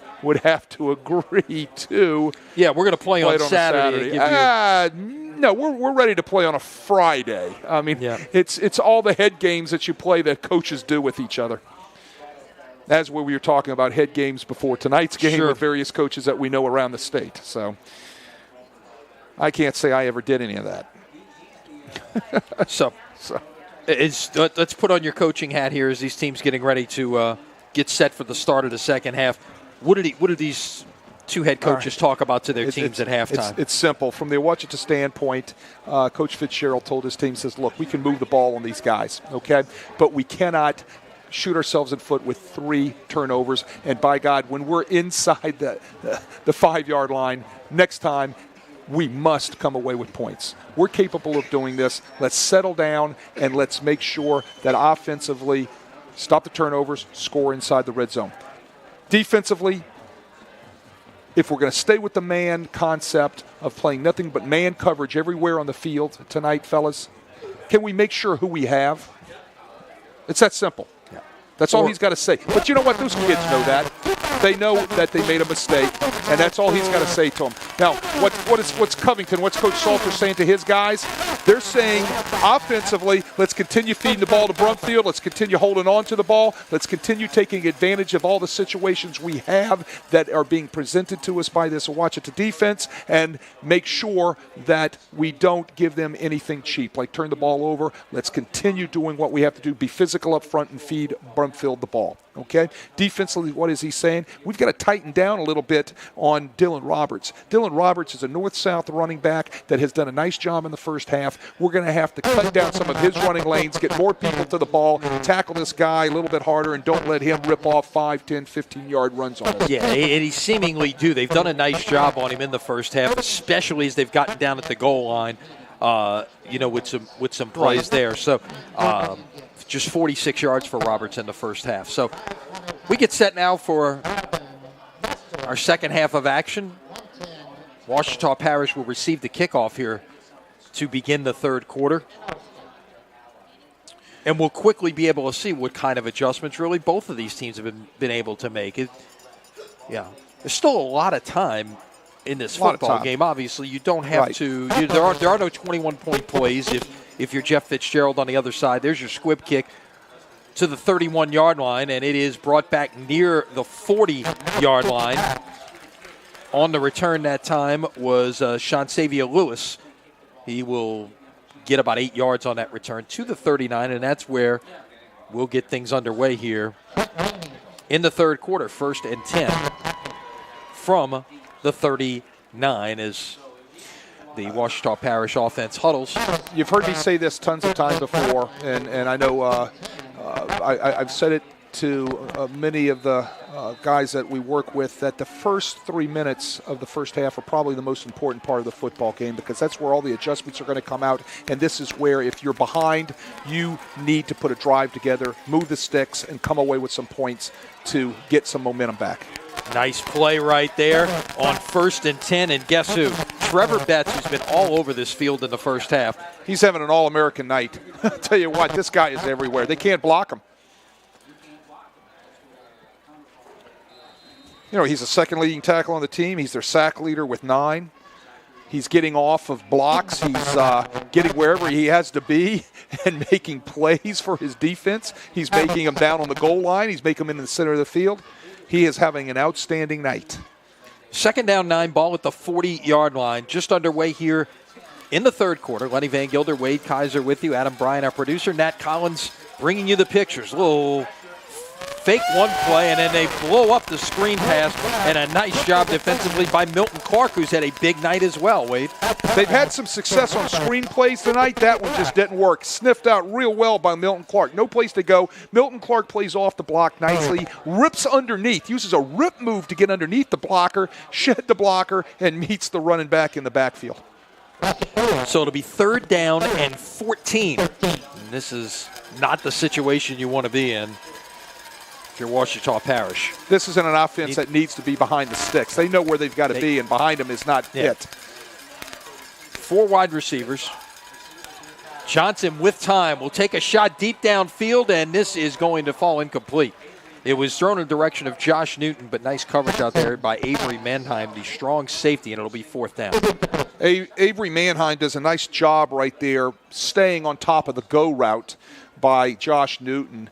Deeper than the deepest man in their zone coverage right there. So the go route by Josh Newton tells you as a defender that I can't let this guy get even with me, so I'm going to stay on top of the route. He stays on top of the route. The ball's overthrown. Nice defensive play. Ouachita Parish. This is the first punt we've seen from Ouachita Parish this evening. That is Zach Shaw, who is the backup quarterback as well, and they will get out of the way of this one as it will roll and takes a Covington bounce. Now will be down to about the 42-yard line. So about a 23, maybe 22-yard punt right there for Shaw. And Covington will take over with 10-15 remaining in the third quarter. And that's exactly what you talked about there, Wade. You did not want to let, you knew adjustments were going to happen. You did not want to let a Ouachita Parish offense get some momentum for this team, go down, make this a 2-score game. They go out and get a 3-and-out, get their offense back on the field. Well, now we got to see what kind of adjustments the Ouachita Parish defense has made against this Covington offense. Well, the adjustment by the Covington defense was real simple. Turn up Betts another notch, because I tell you what, that guy took care of that series. He did. From the 43, 1st and 10. Whole offense looking over at the sideline, getting the play call. And a little shovel pass, but wait, we've got flags being thrown. Delay a game. They did not get the play off in time. That play, Lenny, was to set up to see if they were still in coverage. They started off with the motion. Let's find out if they made an adjustment. And Ouachita has not made an adjustment according to the first play of the second half. They're going to stay in their man coverage, play 8 or 9 in the box. The motion just gave away exactly what they were doing in the secondary defense. So after the delay of game, it was 1st and 15 now at the 38-yard line. Just underway here in the third quarter. Load the formation to this side. Now the fullback goes in motion. They will give it away to the running back, Brumfield. He did a pretty good job of containing Brumfield right there, holding him to about a yard. Gain on that play. It's a nice tackle by Carl Glass right there, sticking up inside, not allowing a lot of room for Brumfield to be able to get his shoulders parallel to the line of scrimmage, and tackles Brumfield for just a very short game.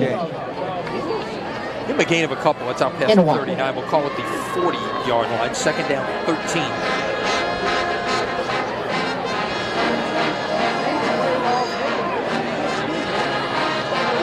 And I'm sure one of the things that they're going to do here is with this big lead, they're going to let that play clock run down as much as they can as well early on.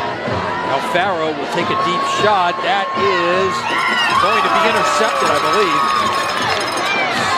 Yes, Josh Newton, another one of those guys who plays both ways, makes the interception at the 29-yard line. Off of play action, trying to get on top with the go route. They're going for everything right here. Josh Newton stays on top of the route. You can see at the top of the screen, just out of it, but he's in perfect position right there. The ball is a tad bit underthrown. Josh Newton has inside leverage and inside position on the receiver. Does a nice job jumping up at its high point, grabbing the ball for the first turnover for Ouachita tonight. From the 29, Ouachita's second series of this third quarter. Good run off the left side right there by Dylan Roberts. He will get up near the first down, gain of 9 on the play. He accelerates off the zone stretch, taking it outside, just squirting up in there. And once he got a little room, you could see the Jets can turn it on, and he has great acceleration for this 5'9", 178-pound running back from Ouachita. Picks up 9. Second down 1, the long one at the 38-yard line. Give it away. And a first down run there. Roberts out to the 40. Covington brings the house on a blitz. Picks up the first down. They run right past him. There to defend. Dylan Roberts gets the ball, gets inside, picks up the first down. When you blitz, it's a gamble. Okay, so they brought the house thinking they were plugging up every gap inside, and they just got washed down. Dylan Roberts pops it for the first down. Cooper down on the bottom of that pile. The 40. Gain of about 5. And that was Shawnsavier Lewis on the carry. Trevor Betts does a great job right there. They're reading him. If he went outside with the play, they were going to give the ball inside. Okay? Well, he did. He goes outside with the play. They give the ball inside, but he athletically falls back inside at the last second to make the tackle. Making that tackle. Outstanding athletic play. Lewis with a big hole up the middle, and Lewis, the ball carrier, first down. Shawnsavier Lewis does a great job right there in a hole that I could have ran through right there. Great job by the offensive line from Ouachita. That's Chris Doyle 42. And Chip Adams. Those guys at the right tackle, left tackle, center position. Those guys made a great job opening up a hole that I could have ran through right there. And Shawnsavier Lewis does a great job accelerating through. First and 10 ball at the Covington 42-yard line. Johnson will pull it back and run it himself on the read option. Get about 3 yards. Well, it's off the read option. They also wrapped the backside guard around to lead up on the linebacker. The backside guard, which was Shard Chisley, number 61, 5'9", 235-pound senior, wraps around the center, coming up on the linebacker. Linebacker flows a little bit with the play fake, and that gives room for Jabari Johnson to stick it up in there behind his guard and pick up nice yardage. At the 39, second down and 7.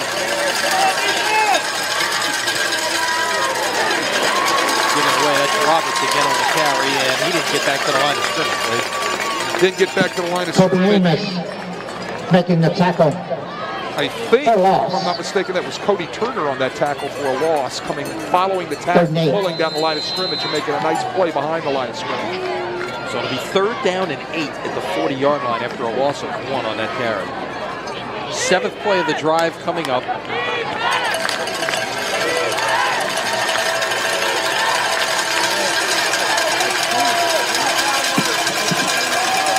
Roberts looking for somewhere to go.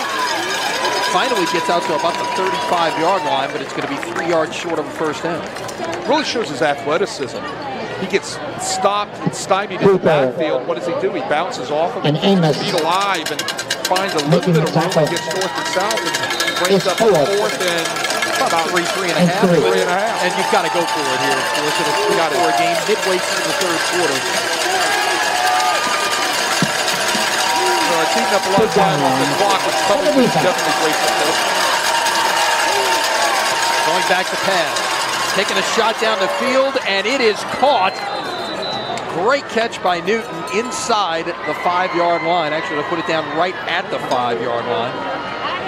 He gets on top of Milton Clark. Milton Clark is beat on top. You'll see it on our replay. Another go route.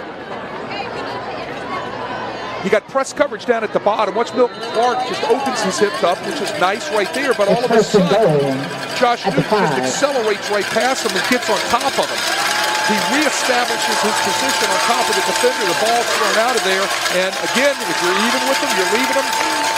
First down by Josh Newton and Ouachita Lions. First and goal, most notably here, is the quarterback will keep it up inside. May have gotten Jabari Johnson on the keeper. Johnson. We again get to see Covington High if they're going to put on a great goal line stand here, as they have done 2 other times tonight in the first half. The clock is rolling, though, Lynn. It's really eating up a lot of time off this one. Drive. 10th play of the drive started at the 9:22 mark. Quarterback will keep it again. They've got it defended, and it's brought down at the 1-yard line, and it'll be third down. Very well defended, very nicely done on that tackle right there. Number 51, Alan Bennett, his linebacker Johnson, the ball carrier, in the backfield, comes up and steps up and sits right there for the quarterback. No place to go, and here we are. We've been in this position before. Third down and about a yard, 2 yards. This is the 10th snap of this game that Ouachita Parish has taken goal to go, and they've yet to score. One touchdown. Came on a big play. Give it away. A play action. Check that. Wide open. The tight end touchdown. They went play action that time after running. Complete. Hit the tight end. Jake Hammond, his second touchdown of the year for the 1-yard score. 28-13. Jake Hammond lines up in the tight end position that time and off the play action. He just kind of blocks down for a second, steps out, and runs right behind the linebackers from Covington. He's wide open in the back of the end zone.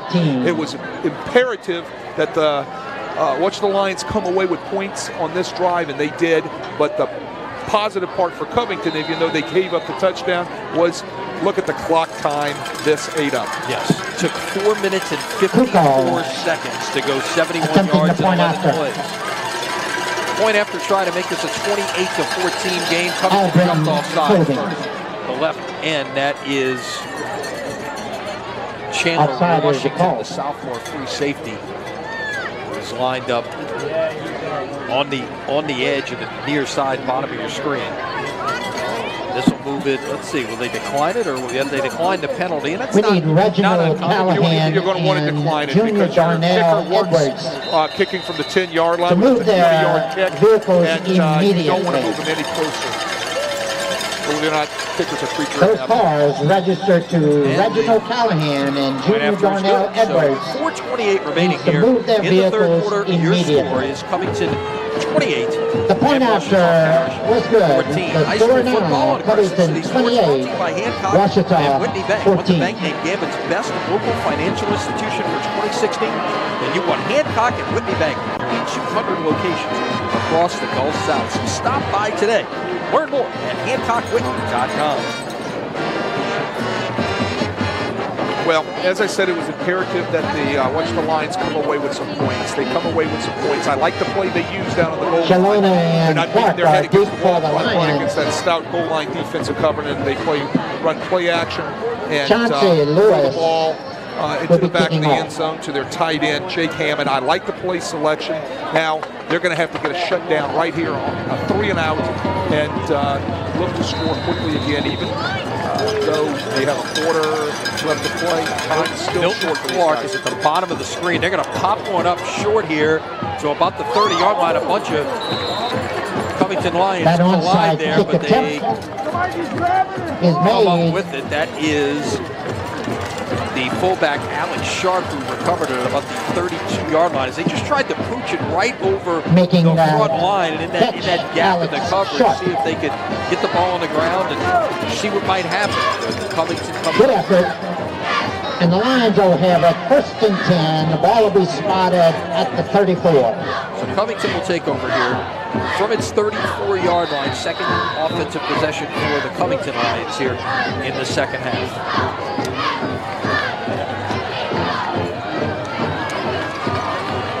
Give it away. Brumfield up the middle. He is met right there. Looks like they are doing a better job of accounting for number 6 than what we saw in the first half.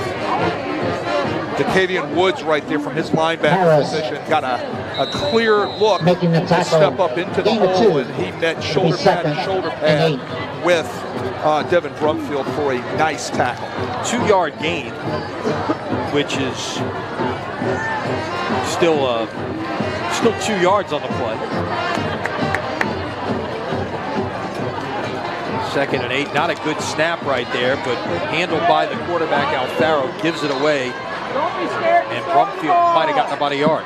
Brumfield Devin missed the hole. Brumfield on the They left ran side. counter back away from the motion. They moved the free safety out of the way. They had the numbers back away from the motion. They got the nice Right here. kick out block. They got the seal block. Making the tackle. Devin missed the hole. He'll look at Another that gain film of 2. tomorrow, It'll and he'll be see third. where he ran up right 3 on 6. up the back of the kick out block, and it should have been just a little bit tighter. He would have hit a crease and had probably been running through the secondary. 101 yards on the night for Brumfield. And a touchdown pass as well. Play action. Alfaro tried to throw the slant there and did not connect with Jean Baptiste.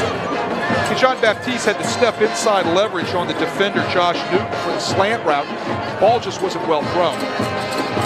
I mean, it was on the ground, it was out and away. That had been on the numbers and caught, it would have been a foot race to the end zone between number 2, Josh Newton, and on defense, and Jean Baptiste on offense. So it looks like they'll punt out of this short formation. That pass Only about incomplete. 8 It's yards fourth down deep, but for the Alfaro, Lions. again, the quarterback is the punter. Gets it away, end over end. Check up at the 25-yard line, roll inside the 25. Alfaro's punt About a is 40-yard down. punt for Alfaro. That's a big 3 and out for the Ouachita Lion defense. That's huge. Now they got to turn around with 2:56 looking for the end of the third quarter and put some more points on the Ball will board. be to get themselves spotted back into at this the game. 24. Crescent City It'll be Sports first High and School 10 football at brought to that you by point. Hancock and Whitney Bank. Every business needs a partner that they can trust, so go with Hancock and Whitney Bank. Voted 2017's Best New Orleans Area Bank by City Business. See how they can help take your business to the next level at HancockWhitney.com. Under 3 minutes to go here in the third quarter. I would say this is a must-score drive right here for Ouachita Parish to get this to a one-possession game as quickly as they can. Off the right side of them, keeping it on the read option is the quarterback, Jabari Johnson. He will get it down to the 32-yard line. Johnson on a keeper. A lot of First out people of on the bounds. Covington sidelines Timeout. wanted a hold call out Injured here on player their on the wide field. receiver by Ouachita. They just didn't get it. Covington defender on the ground. Can't quite make out his number. But again, that was off of the read option. As you said, Gain Jabari of Johnson 8. is a fine athlete. He likes to take that ball, kind of give you that dead leg inside a little bit and then bounce it outside down the boundary. And when he's out in space, he's tough to handle.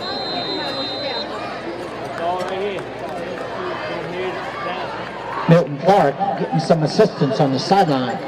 So for the second time tonight, Milton Clark needs to be helped off the field. Previously, after that long kickoff return of 90 yards. Shalona now on defense. Taking a shot down the field on 2nd and 2. Nobody's there, though. Johnson's pass. Miscommunication between quarterback and wide receiver, it appears. That's incomplete. Now 3rd and 2 at the 32. Big miscommunication, throwing it out there to nobody in the area. You're right. They're coming back into the huddle or over on the sideline, look at each other and say, weren't you? Shouldn't you? Didn't you?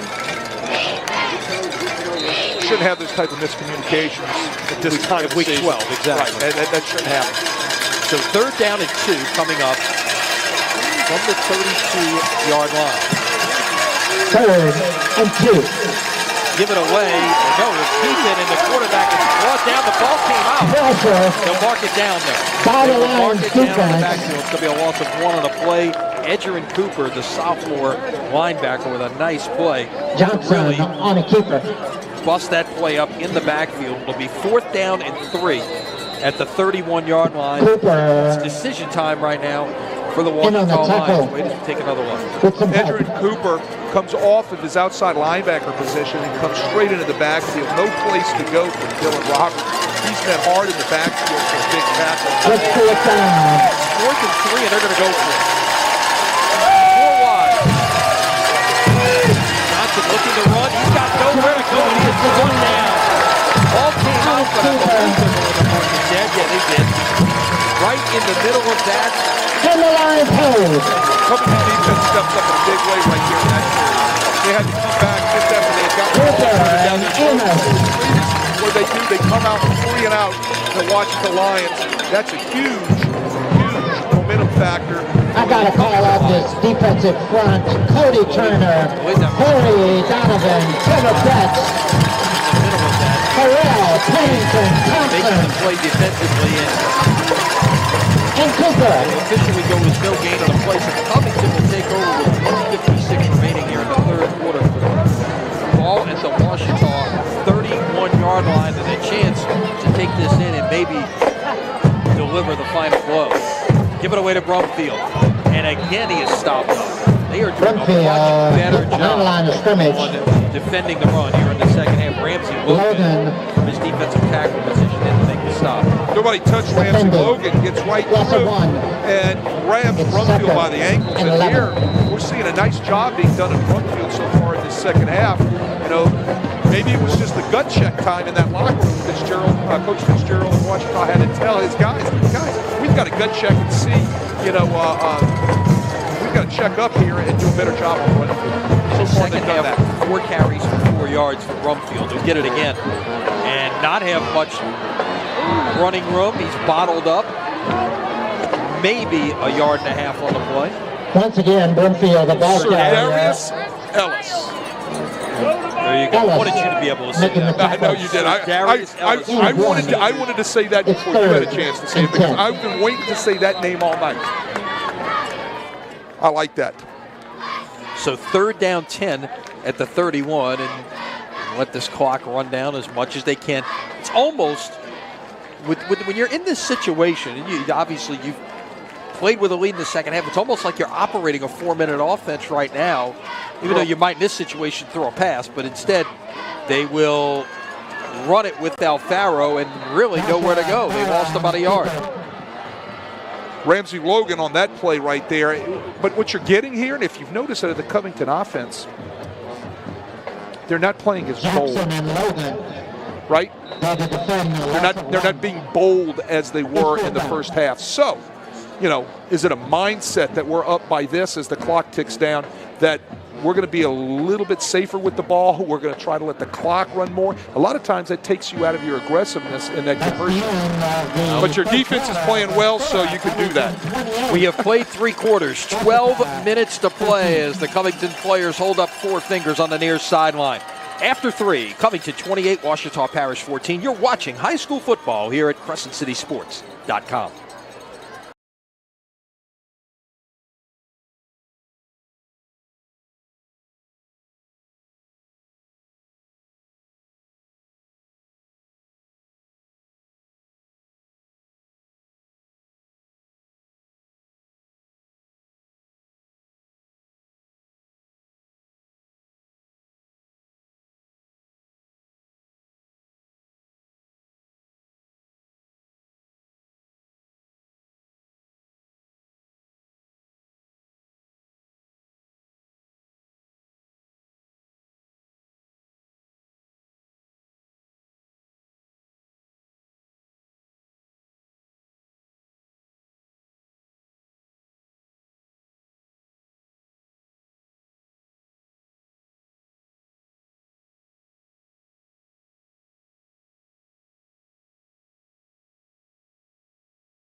number 6, facing off against Puka Williams of Hahnville next week. And what a matchup that would be. Right up the gut. That is Lewis on the carry, and he will get near the first down. Well, that would be a tremendous matchup, and I think every television camera and station and everybody in Southeast Louisiana would be there to see the clash of these two outstanding running backs. And as you said, all through Southeast Louisiana, we have got some great running backs. And I tell you what, we're seeing one of the best ones here, one of the best one of them here tonight. And a nice looking run there by this young sophomore, Shansavia Lewis, who gets it out to about the 25-yard line. He's got a nice burst. Also, he's got a nice little set of wiggle in him. He bursts through there, and he gets one-on-one with the safety over there, and he puts a little wiggle on him and almost breaks it for a touchdown. You're going to see they're going to run the zone stretch with lead blockers right there. He pops it right there. Look at a little wiggle right there almost. Gets away from that tackler by putting a move on him. Send the tight end in motion. Give it away once again to Lewis, who will bounce it to the far side and get near the sticks again. And he's really spelling Roberts. And look, these two guys are 1 and 1A. Roberts carried it 135 times this year. Lewis carried it 117. So it's a nice combination. Yeah, no doubt. Nice combination. Nice 1-2 combination. Right there, he runs the counter. Trey Covington does a nice job stepping up and filling the hole. What does he do? A good running back looks for room. He bounces it to the outside to find room to run. At the 16, give it ahead. Lewis once again will get right at the 10-yard line. Let's see where they mark this. I believe it's going to be first and goal right at the 10. The ball will touch the 10-yard line. You know, anymore today, if you're going to run the ball like that, you got to have two guys that can do it. I mean, we see it every Sunday with the Saints. And you're seeing it throughout the NFL. You're seeing it in college. You got to have two guys that can take that pounding if you're going to run the ball the way Ouachita does. Going to the near side, fade route, caught, touchdown. That is Josh Newton, whose name we have called quite a bit tonight. Josh Newton right there looks like he's cramping up a little bit. He's been doing double duty, playing in the secondary as well as a wide receiver. He does a nice job getting on top in the fade route, but really, Jabari Johnson does a nice job putting it out there for him to catch the ball. Watch him get off the press coverage down here at the bob. Gives a little head and bob fake inside, gets on top of the defender. Ball's thrown out there. Very nice execution. 6 plays, 54 yards, needed 2 minutes and 9 seconds. Reset the play clock here. While they do that, we'll catch you up on some other scores. Last we had was halftime, Acadiana leading Landry Walker 24-13. Third quarter, Zachary over John Ehret 31-0. Zachary is a team that you may have to watch in that 5A bracket. Third quarter, Barb leading Destrehan 22-7. Third quarter, John Curtis 28, St. Paul's 21. Kick on the way and good. So with 9:09 remaining here in the fourth quarter, 35-21 now, the Covington lead. Last we had was halftime at Scotlandville, leading Brother Martin 21-10. Now fourth quarter also at Baton Rouge. St. Aug still leading Catholic 3-0. Wow. Third quarter, Evangelist taking a 14-7 lead over Rummel. Third quarter, Lakeshore leading Tioga 20-9. That's in 4A as Lakeshore looks to get to 12-0 on the year. At the half in Monroe, McDonough 35-13, Neville 7. Third quarter, Warren Easton 46, North DeSoto nothing. Third quarter, Northwood of Shreveport 34, Salmon 6. Halftime, Carver and Carr deadlocked at 21. Third quarter, St. Charles Catholic leading St. Louis Catholic 35-7. Fourth quarter, De La Salle 49, Archbishop Hannon 7. And it looks like we're going to see an onside kick coming here as they will shift their coverage team over to that side. The Lions expecting a pitch kick. Covington set up with their hands team, or their good hands team, for an expected onside kick.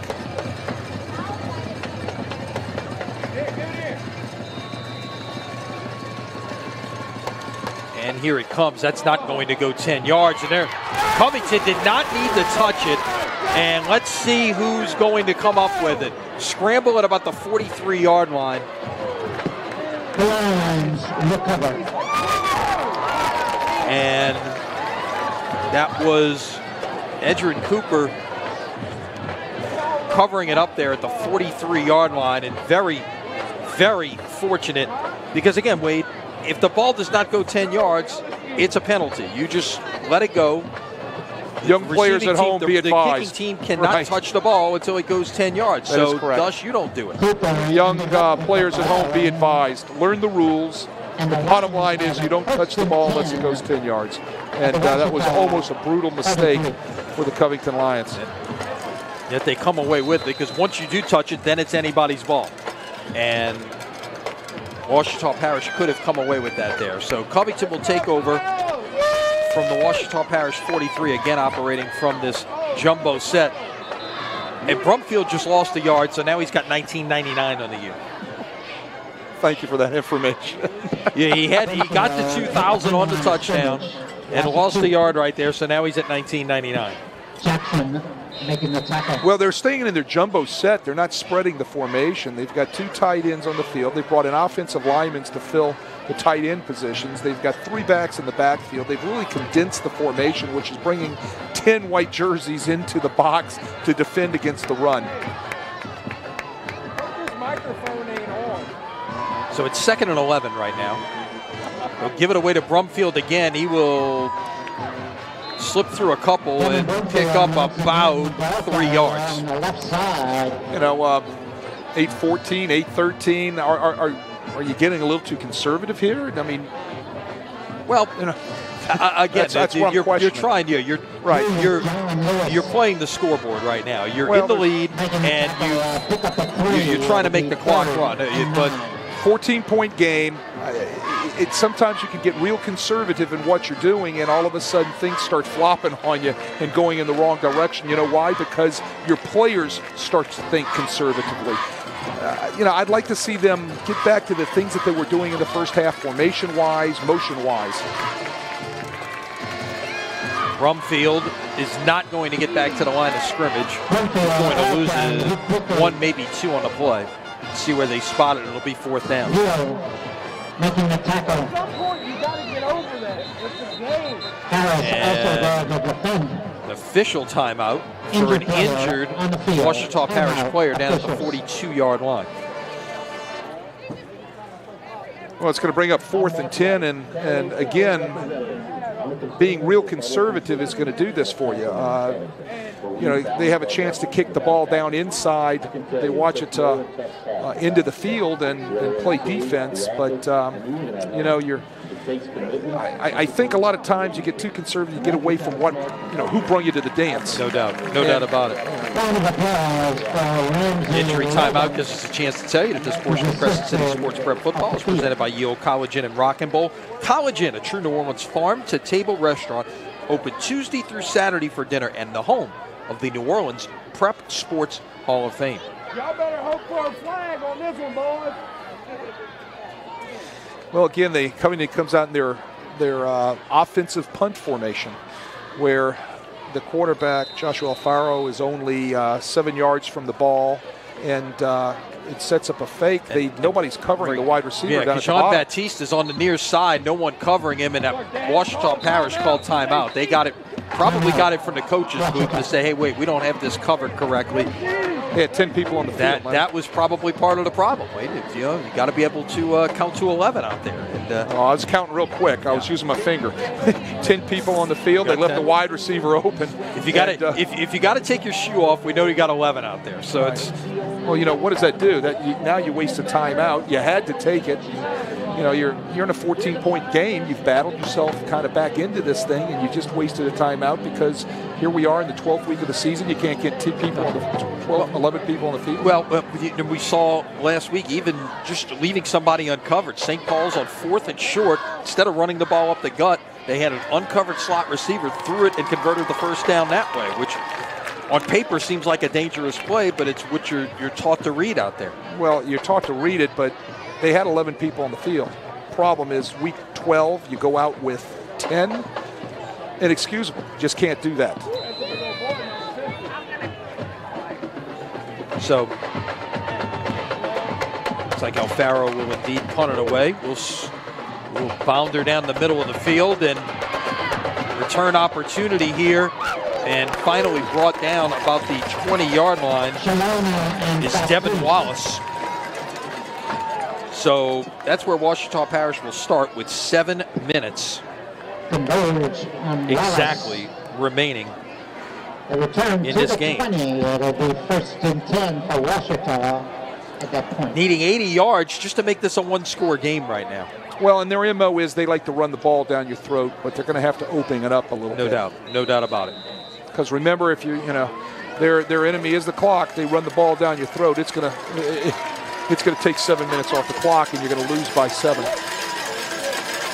Landry Walker, by the way, is closed to make it a 24-20 game against Acadiana fourth quarter.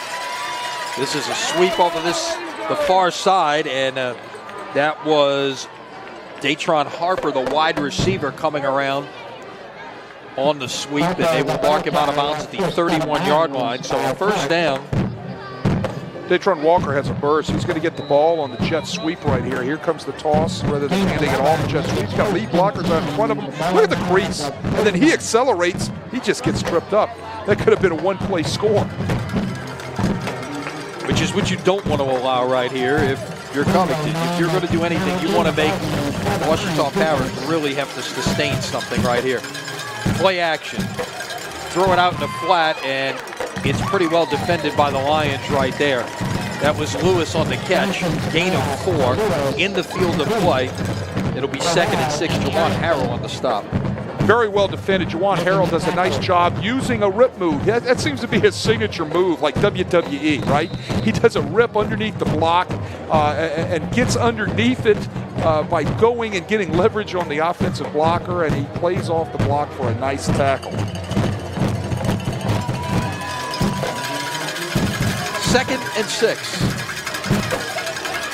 Lewis again on the carry, and we've not seen that much of Dylan Roberts here in about the last quarter, so you have to wonder if there's a health issue or something on that far sideline. It's going to be 3rd and 5, or 3rd and 1 rather, at the 40-yard line after a gain of 5. Could be a health issue, or they're just looking for a fresh set of legs right now. And when you've got 2 good running backs like that, and you've given one of them most of the carries, that's, as this is Lewis, he will get the first down and then some, take it out near midfield. He will be marked down right at the stripe. Ouachita's got to think about possibly using at least one of their timeouts to stop this clock right here and be on the defensive, trying to save some time as they're attempting to get this into a one-score game. Inside zone. Look at him carry a couple of the Covington defenders right there as he bursts through and gets the first down. From midfield. Play action. Now they'll take a shot down the field, and that is incomplete. And the wide receiver, C.J. Brown, had a step right there on the Covington defender. It'll be 2nd and 10. C.J. Brown, you're right, had a step on the defender. The Covington defender was off of his hip. If the ball had just been a little bit more thrown to the inside of C.J. Brown, that could have been a big, huge play and a large pickup for Ouachita. Fourth quarter score now from Ruston. Hahnville has taken a 23-21 lead over the Bearcats in that 7-10 matchup. The winner of this game meets the winner of that game next weekend in the quarterfinals. If it's Hahnville, no matter who wins this game, they would host.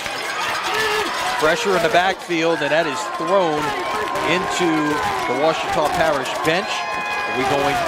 Went beyond the line of scrimmage. They're going to talk about it when we get a call for intentional grounding here, Wade. There was possibly somebody in the area. They're going to do it. I didn't see anybody. Didn't see anybody there. They're going to make the call. Intentional grounding.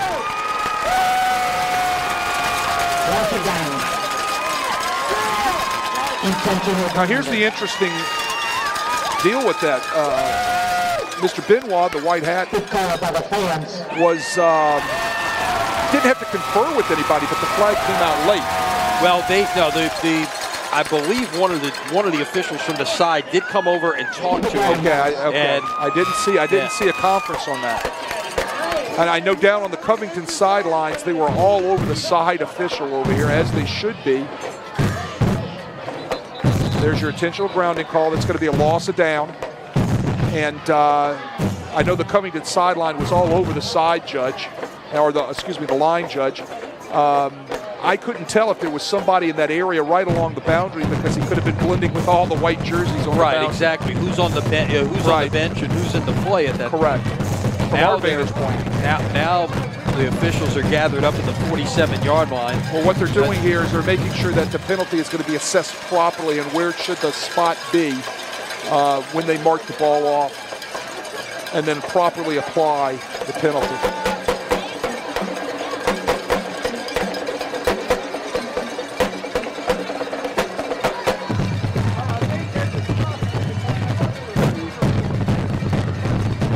Some other scores while they sort this out. Fourth quarter, Barb leading Gestrahan 22-14. Now they're picking it up. The penalty. Oh my goodness gracious! Well, I would not. I'd like to be the line judge on the Covington sideline right now, as they're going to get an earful from Greg Salter, as they should. Again, like I said, I think it was hard to. I know from our vantage point, hard to see exactly where a receiver was on that boundary. Now the little screen pass thrown out to the far side. That is Lewis on the catch, and it's going to come up short. It's going to be fourth down on about 4. 4th and 4, tackled inbounds. He couldn't get out of bounds. Nice job by the Covington defense tackling the receiver off the screen play inbounds. You want to make sure you keep those guys in. You want that clock rolling. Officially, they'll move it at the 43-yard line, so it'll be fourth and a long 3 right here. Got to get right to the 40-yard line strike, basically. This is a watch of the season right here on this play. Gonna run a little option, make the pitch, and it was pitched low, and basically nothing the running back can do but go to the ground and try to just fall on it, and there is your Covington fourth down stop, and the Lions will get the football back at the 45-yard line with 4.5 minutes to play. They're going to run the option to their right. Speed option, great defense right there for the Covington Lions. The ball was pitched low, never did have a chance to get into the running back's hands. First down, Covington Lions. Well, we've seen a lot of 4-minute offense the second half. Now there's 4.5 minutes left. Now you run your 4-minute offense, right? Now you run your 4-minute offense. Washington is going to have to stop the clock immediately after each run. And once that happens, 1 or 2 first downs and it's ball game. First down for the Lions. So 1st and 10 at the 45-yard line. Brumfield on the carry. He's got room to run. First down Lions.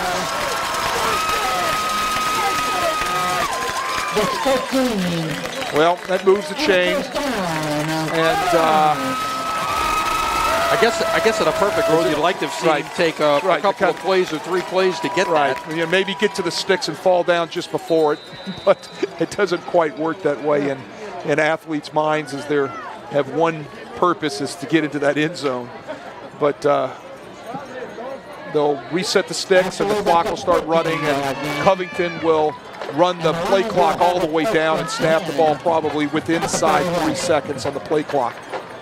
Play clock at 4, 3, 2, and now they snap it away. Looked like a little bit of a busted play there, and indeed, almost fumbled the snap. Yep. Alfaro fumbles the snap.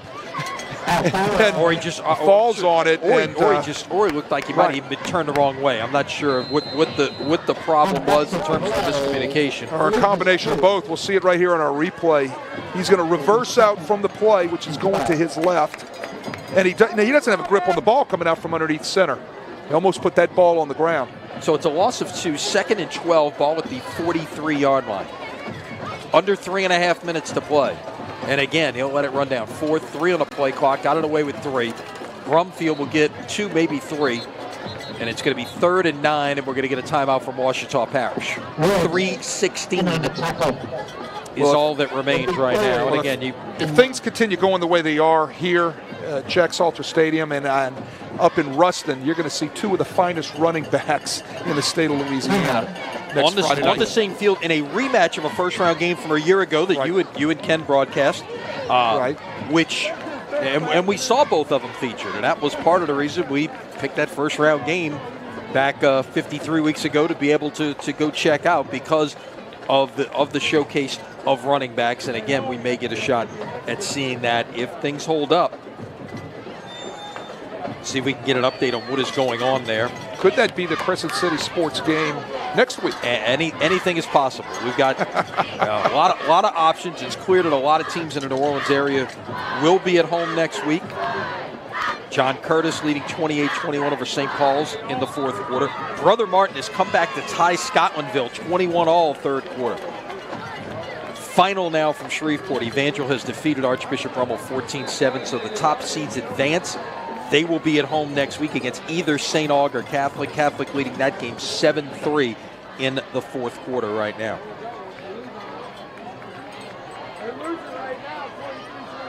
So here we go, 3rd and 9, ball at the 40-yard line. Oh, Alfaro will keep it on the bootleg. Actually, somebody stayed at home, though. That seemed like the kind of play right there after up the gut with Brumfield that might have had a chance to work, but give the Ouachita Parish defense credit right there for coming up with the stop and holding Alfaro to no gain. That was Jatavion Carey that stayed at home on the bootleg, the naked bootleg off the play action to make a nice tackle to bring up 4th down. Officially no gain on the play. 4th and 9 at the 40. Covington will let this wind all the way down. But Ouachita does not stop the clock. Right, I think that's a bad mistake. Yeah, they have one timeout Correct. remaining, as I'm to understand it. The scoreboard says 2. Right, and I think that's a bad mistake. And it looks like they're going to come out and run the ball here rather than punt on a 4th down. And the snap is fumbled on 4th down. Doesn't matter who recovers here because on 4th down it's going to be, it should be Ouachita Parish's ball no matter what. Regardless of who recovered the ball. Regardless of who recovered the fumble, it was a 4th down play. It's 4th down play. You'll see he's going to fumble the snap here coming out from under center. It's the second time he's done it in this series. Ouachita will take over at the 31. My question is I guess Covington just didn't want to snap the ball 7 yards back in their punt formation? Or take a chance on a block kick or something like that, not to gain maybe 20, 30 yards. Lenny, you're week 12 in the season. You've got to believe in what you're doing. No you doubt. kick the ball down inside the 10-yard line. Ouachita doesn't take their time out. It's ball game. Yeah. Shot down the field is caught. Tight end will break away from one tackle, finally get run down about the 36-yard line. That is Jake Hammond. Jake Hammond has had a quiet but big night for Ouachita. Catches a touchdown pass. This is the 3rd pass on the night, I believe he's caught I think for you're the right. Ouachita Lions. As you said earlier, he's an outstanding athlete. He's a baseball player. I think you said he signed with LSU. Yep, and now breaking away and down the sideline and in for the touchdown is C.J. Brown, 36 yards. So it took all of 2 plays for them to get in. Still 2:03 remaining in this game, and it's not over. No, it is not over. Not good defense right there. Watch the broken tackle. 1, 2. Then he runs away from everybody. A lot of times you can start counting some chickens. You got to play until the end. Point after to make this a 7-point game. And it is good, and it's 35-28 with 2:03 remaining, and you got another onside kick getting ready to happen. Look, I'm going to go back to what I said maybe about 8-10 minutes ago. Have you gotten too conservative?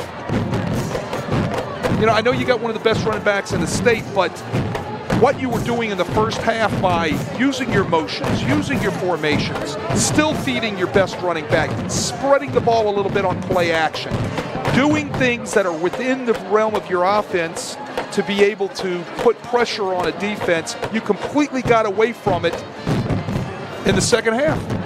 For the most part, they've been in a 3-back, 2 tight end set, running the ball downhill. Now, it has gotten them 1 touchdown with Brumfield breaking a big play, but for the most part, Ouachita has stepped up in this second half and done a nice job in forcing Covington into situations either to punt the ball or go for it on 4th down and possibly getting a turnover. So we'll see another onside kick here. Setting up for the pitch kick.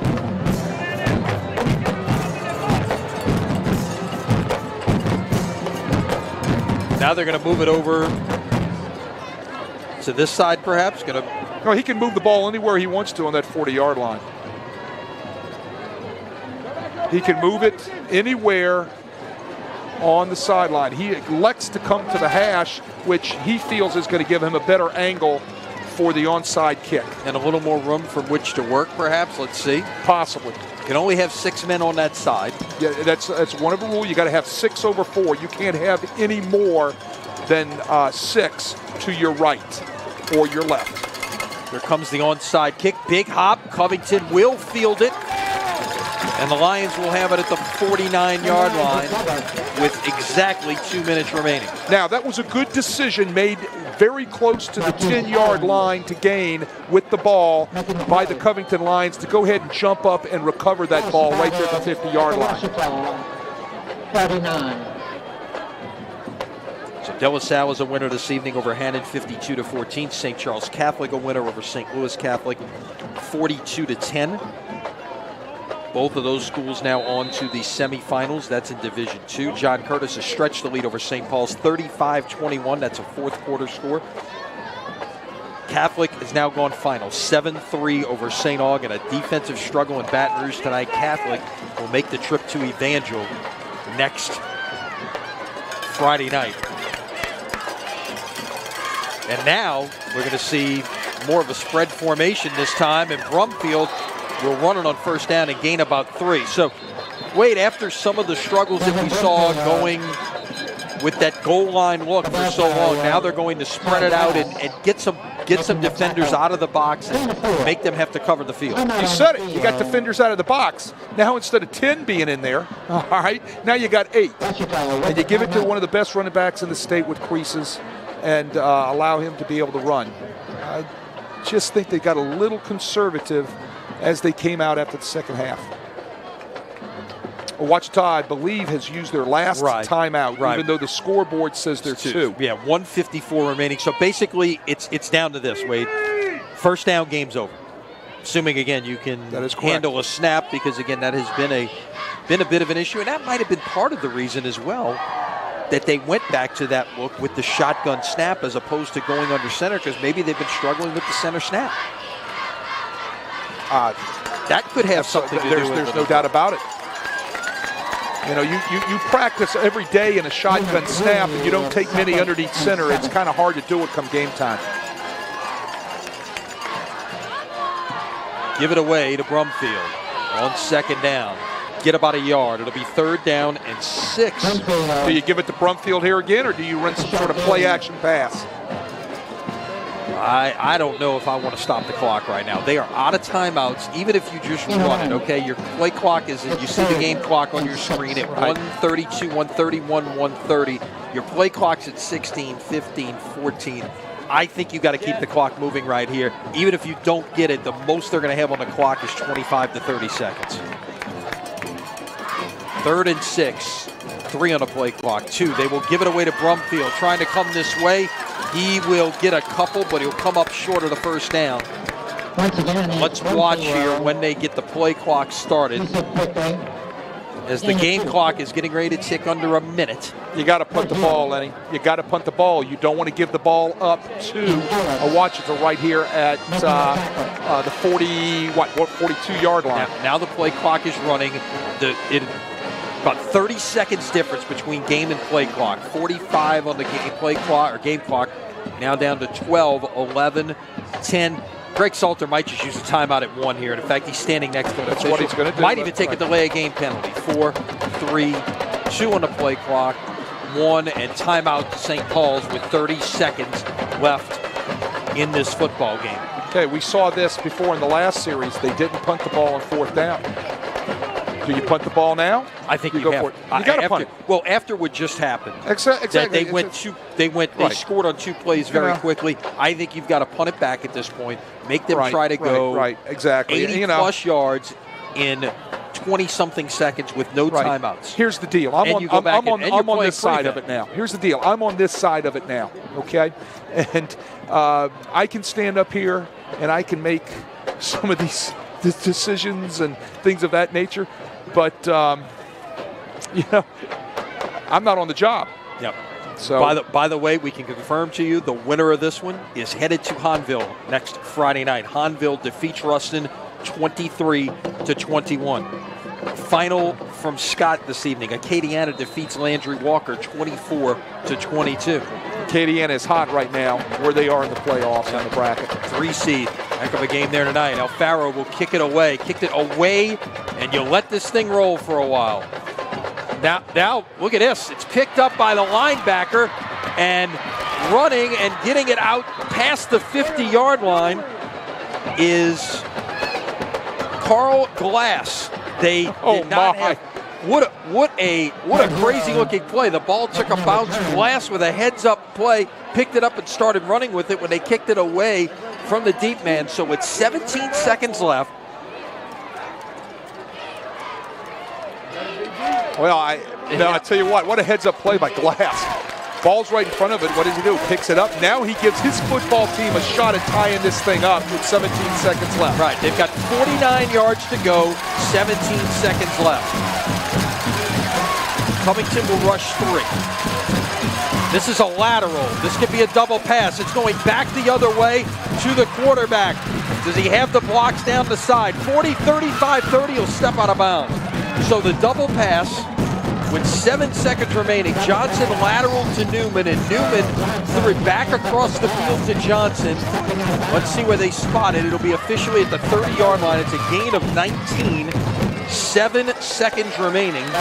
You got to throw it backward to throw it forward. That's exactly what they did. They threw it backward, but they had a screen set up where they threw it back to the quarterback to the opposite side.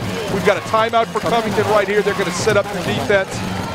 Tell you what, this has turned into an exciting last minute and a half. It has. It has. We thought we were coasting to the finish line here. Not so fast. It is not over by any means. You got to throw it backward and throw it forward. As I said, did you see a whole offensive line over there in front of the quarterback, and there was only one Covington Lion defender waiting for these guys to step on him? What does he do? He steps down the boundary. The only thing he needed to do was get out of bounds. All right? The clock stops to move the chains. They need to be grateful, Ouachita that is, that Covington called a timeout. He needed to get out of bounds to ensure that. Final from the Shrine on Airline. John Curtis 35, St. Paul's 21. Patriots will be at home in the semifinals next week against Brother Martin in Scotlandville. 3 Covington defenders standing on the goal line. Dropping back, firing into the end zone. It is overshot, and the game is over. That's it. Johnson threw it deep, threw it out of the back of the end zone, and the clock runs out. Covington escapes with a 35-28 victory. That is indeed it. Wanted to make sure we had the hand in the air for the officials. They weren't going to try to put a second back on the clock. That will do it. Tell you what, that word escape, Lenny, is the right word, because they did not play well in the last, I'd say, quarter and a half of this ball game. Talking about Covington, that is. And escape is the right word. And I tell you what, Ouachita got a chance to get right back into tying this ball game up with a heads-up play by Mr. Glass on that punt. Well, and the. It was a terrific effort on both sides. We saw 2 very good offenses. I think at the end of the day, what you're going to talk about in this game is Covington's ability to force turnovers and to get stops at the goal line. That is the difference in this game tonight. That is the difference, and the difference was in the first half. Credit Ouachita for fighting. They stayed in it. They came up with an answer, albeit with Covington making a few offensive decisions that I really don't understand, but they actually did a great job the second half, forcing Covington into a bunch of situations where they got the ball back to be able to fight their way back into this ball game. No question. Terrific effort. Covington will head to Hahnville next Friday night. Hahnville, a 23-21 win over Ruston. Covington and Hahnville. So we know for sure at this point there is a New Orleans area team headed to the 5A semifinals, one of these 2 teams. North Shore headed to the River Parishes next week, and one of those two will certainly be in the semifinals. And again, you'll see that great matchup of maybe the two best running backs in the New Orleans area in Brumfield and Williams. No doubt. Wade, it's been a pleasure. Awesome. Great ball game, exciting, all the way down to the end. It was absolutely great high school action. Yeah, our thanks to Wade Kaiser. Our thanks to Adam Bryan, our producer, Nat Collins, giving you all the pictures this evening. Once again, your final score, Covington 35, Ouachita Parish 28. We will have more high school football action for you next Friday night here at CrescentCitySports.com.